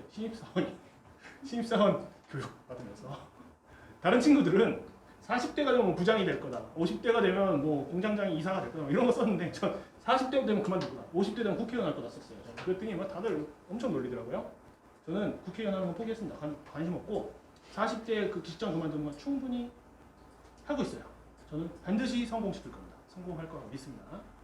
그리고 생각해보면 제가 또 썼던 게 30대가 되면 나는 직장 외에도 뭔가 사업을 하고 있을 거다. 사업가가 될 거다. 라고 했었습니다. 저 실제로 여러 가지 좀 사업은 하고 있어요. 제가 다 이 비전보드의 힘이라고 할 수는 없겠지만 제 목표를 다시 되새기는데 너무 큰 도움이 됐고 앞으로 여러분에게도 진짜 많은 도움이 될 거라고 확신해요. 그러니까 꼭 쓰셔서, 그리고 이 안에 20년 목표에는 청투모도 들어갔으면 좋겠습니다. 흐지부지 되지 마시고 지금 이 초심 잃지 마시고 주말마다 사람들이 이제 주말에 쉬지 않고 이게 나온다는 것부터가 여러분 정말 특별한 사람들입니다. 그렇죠? 한 달에 2번 어려운 거 어렵지만 불가능한 건 아닙니다. 여러분들 정말 특별한 사람들인데 전 여러분들을 만나러 오고요. 특별한 사람들. 여러분도 나만 특별한 게 땡이 아니고 여기 온 특별한 사람들과의 인적 네트워크가 얼마나 시너지가 날지 정말 상상 외의 시너지가 날 것 같아요. 저는 제가 아임컨트를 지금 3개 기수 강의하면서 약 한 20분 정도 정말 열심히 하는 분들을 만났는데 그분들이 제 인생에 얼마나 플러스가 되고 있는지 정말 너무 고마워요. 제가 사업하는 데도 도움 주시고, 제가 뭐 이번에 제주도에 제가 건축을 해가지고 렌탈하우스를 좀 하려고 그러는데 그런 거에서도 뭐 도움 주시는 분들이 있고, 인생 경험에 대해서 말씀해 주시는 분들도 있고, 우리 생산적인 사람들입니다. 우리 정말 남들과 다른 특별한 사람들이에요. 그죠?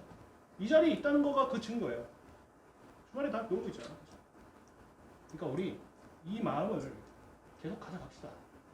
제가 1기가 끝나고 좀 한 2주 쉬라고 그랬더니, 제가 바빠가지고 제주도 계속 출장 다니느라고 바빠서 쉬라고 그랬더니, 잠깐 저희 지금 1기 분들 중에 이 영상을 보실지 모르겠는데 분발하셔야 됩니다. 자, 2기 분들도 제 3기도 계속 할 거예요. 4기도 계속 할 거고, 이 모임은 200명, 300명, 500명까지 계속 만들 겁니다. 저는 만들어서 분반이 되고 뭐 나뉘고 하겠지만 우리 진짜 생산적인 무언가를 한번 해봅시다. 저는 집단지성을 모으고 싶어요. 가치투자연구소의 기치가 그거 아닙니까? 집단지성을 모아 보자. 했는데 안 모이잖아요. 거기 집단지성 그냥 자기들 지성으로 그냥 혼자 있잖아요. 그렇죠? 우리는 모였잖아요. 우리 집단지성을 한번 공유해서 만들어 봅시다. 정말 우수하고 정말 좋은 투자 전략.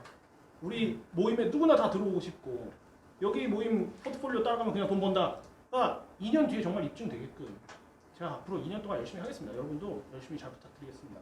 이거 지금 시간이 좀 있으니까 이거 그냥 집에 가서 만드세요. 이거 하긴 좀 아까우니까. 자, 집에 가서 만드시고, 요 숙제입니다. 요번 주 카페에다가 업로드 해주세요.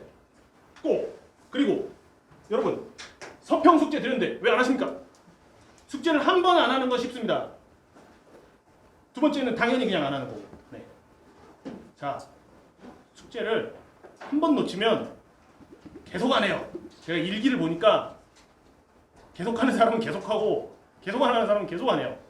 근데 여러분 그 책을 제가 추천을 드리는데 책이 다 어려운 책들이에요.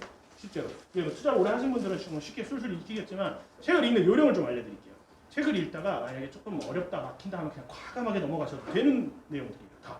제가 추천해드리는 모든 책들은 그 전략이라던가 아니면 투자 방법론에 대해서 수학적으로 증명을 하고 학술적으로 해석을 하려는 경향이 강해요.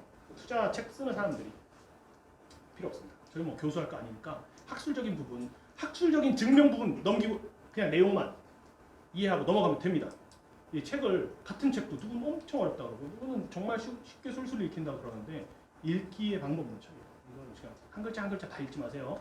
그리고 제가 책 추천드리는 거는 꼭 읽으셔야 되는 것들입니다. 저희가 6주가 끝난 뒤에 이 책을 진짜 다 읽은 사람은 실력이 엄청 차이나요. 실제로 저희 청투모 1기에서 숙제 정말 빠짐없이 잘했던 친구가 아임컨트 지금 들어와가지고 같이 하고 있는데 정말 똑똑해요. 정말 잘해요. 근데 대충대충 했던 제 동생은 제가 버렸어요. 그러니까 숙제 6권의 책 6주 동안 빡세겠죠. 사실 책 한 권 읽는데 뭐 진짜 느리게 읽어도 5시간 걸리지 않습니까? 보통은 2-3시간이고 그렇게 어렵지 않습니다. 여러분 그 정도 투자 못하는 사람 같이 안 갈 겁니다. 근데 사실 제가 여러분한테 강의 안 할 거예요. 사실 뭐 여러분 제가 동료 해가지고 뭐 한 1-2주 정도 끌고 갈 수는 있겠지만 앞으로 계속 가려면 동료여야 되는데 제가 언제까지 이 사람들한테 힘내세요 동료 해가지고 저도 힘 없어요. 그러니까 열심히 할 사람만 갈 거예요. 어차피 그 사람들만 시너지를 낼 수 있는 사람들이고. 그러니까 여러분의 선택입니다. 하지만 제 지도를 6주간 따라주신다면 6주 후에는 정말 큰 변화를 체감하실 수 있을 거라고 저는 약속드려요. 6주가 끝이 아닙니다. 우리 앞으로 계속 가실 거니까. 앞으로 숙제 꼭 해주시면 좋겠고요. 오늘은 시간을 조금 더 내서 한 20분. 제가 준비는 안 했지만 다른 걸 좀 하겠습니다. 이거 지금 생각보다 속도가 엄청 빨라서 6주 수업을 한 5주면 될 것 같기도 해요. 자, 우리 그러면 자 이런 시간을 좀 가지도록 하면 좋겠어요. 여러분 그 궁금하신 점 있으면 뭐든 자유롭게 증문즉답을 하겠습니다. 그냥 뭐든 좋습니다. 투자에 대한 뭐 부분도 괜찮고, 그러면 선생님 뭐 여자친구 있어요 이런 것도 괜찮고 뭐든 괜찮습니다. 그냥 우리 좀 서로 대화를 하고 라포를 쌓는 시간을 좀 가졌으면 좋겠어요. 궁금하신 점 아무거나 없으십니까? 네. 그 자동 매매 프로그램을 만들어 주셨다고 했는데 네.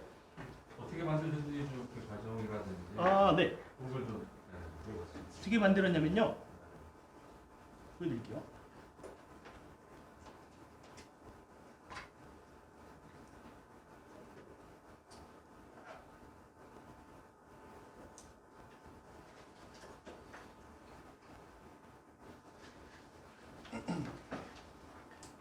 파이썬이라는 그 코딩 프로그램으로 만들었습니다. 키움증권의 오픈 API를 이용해서 만들었고요.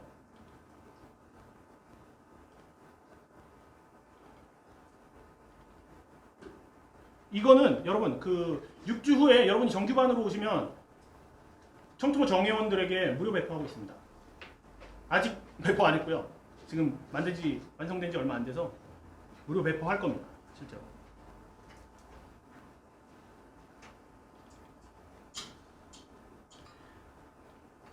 자, 코드로 만드는 거예요. 어떻게 만들냐면 코드 짜서 만들어요. 그 실행시키면 매매하고자 하는 그 종목 코드들을 엑셀 파일로 저장해 놓고 있다가요. 그 녀석들을 자동으로 그냥 리밸런싱을 해주는 거예요. 딱.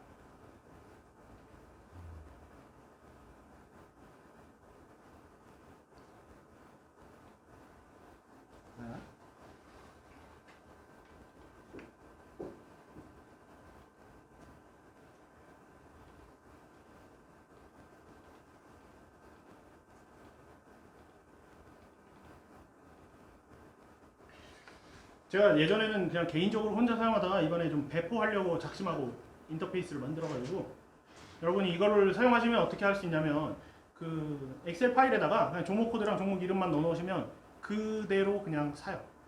그냥 내 계좌 총액을 읽어드려서 내 계좌 총액 나누기 거기 예를 들어서 10종목을 넣으셨다. 그러면 한 종목당 내 계좌 총액 10%씩 30종목을 넣었다. 그럼 3.3%씩 내 계좌에 기존에 있던 종목들은 그럼 어떻게 되는가?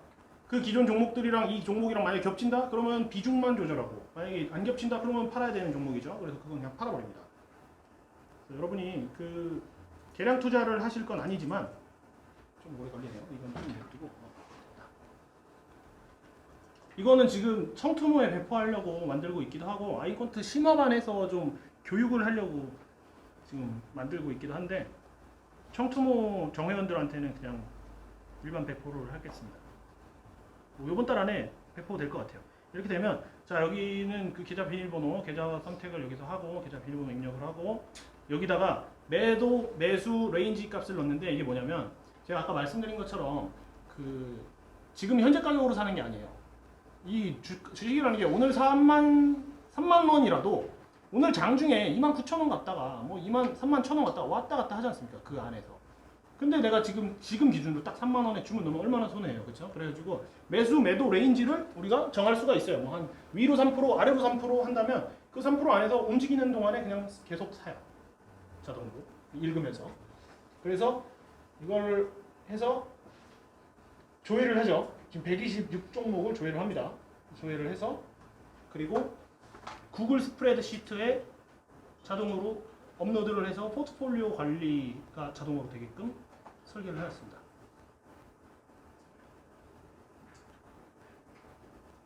그래서 저는 지금 슈퍼퀀트라는 이름으로 7월 1일부터 지금 이 퀀트 포트폴리오를 공개하고 있어요.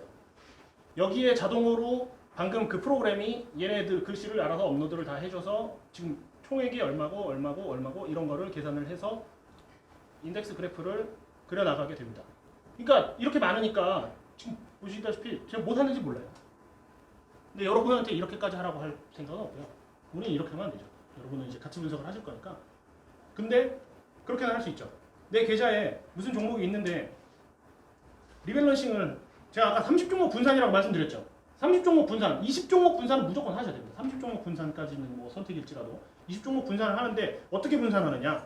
예를 들어서 A 종목은 한 20% 가지고 나머지 종목들로 19종목으로 분산을 했다? 이게 무슨 분산입니까? 그렇죠? 여기 너무 치중돼 있잖아요. 그냥 균등 분산해야 됩니다. 그러니까 좋은 거 20개를 찾아야 된다고 생각하시면 돼요. 뭐가 더 좋다고 뭘 더 많이 사고 안 돼요. 그럴수록 분산 효과가 떨어지는 거잖아요.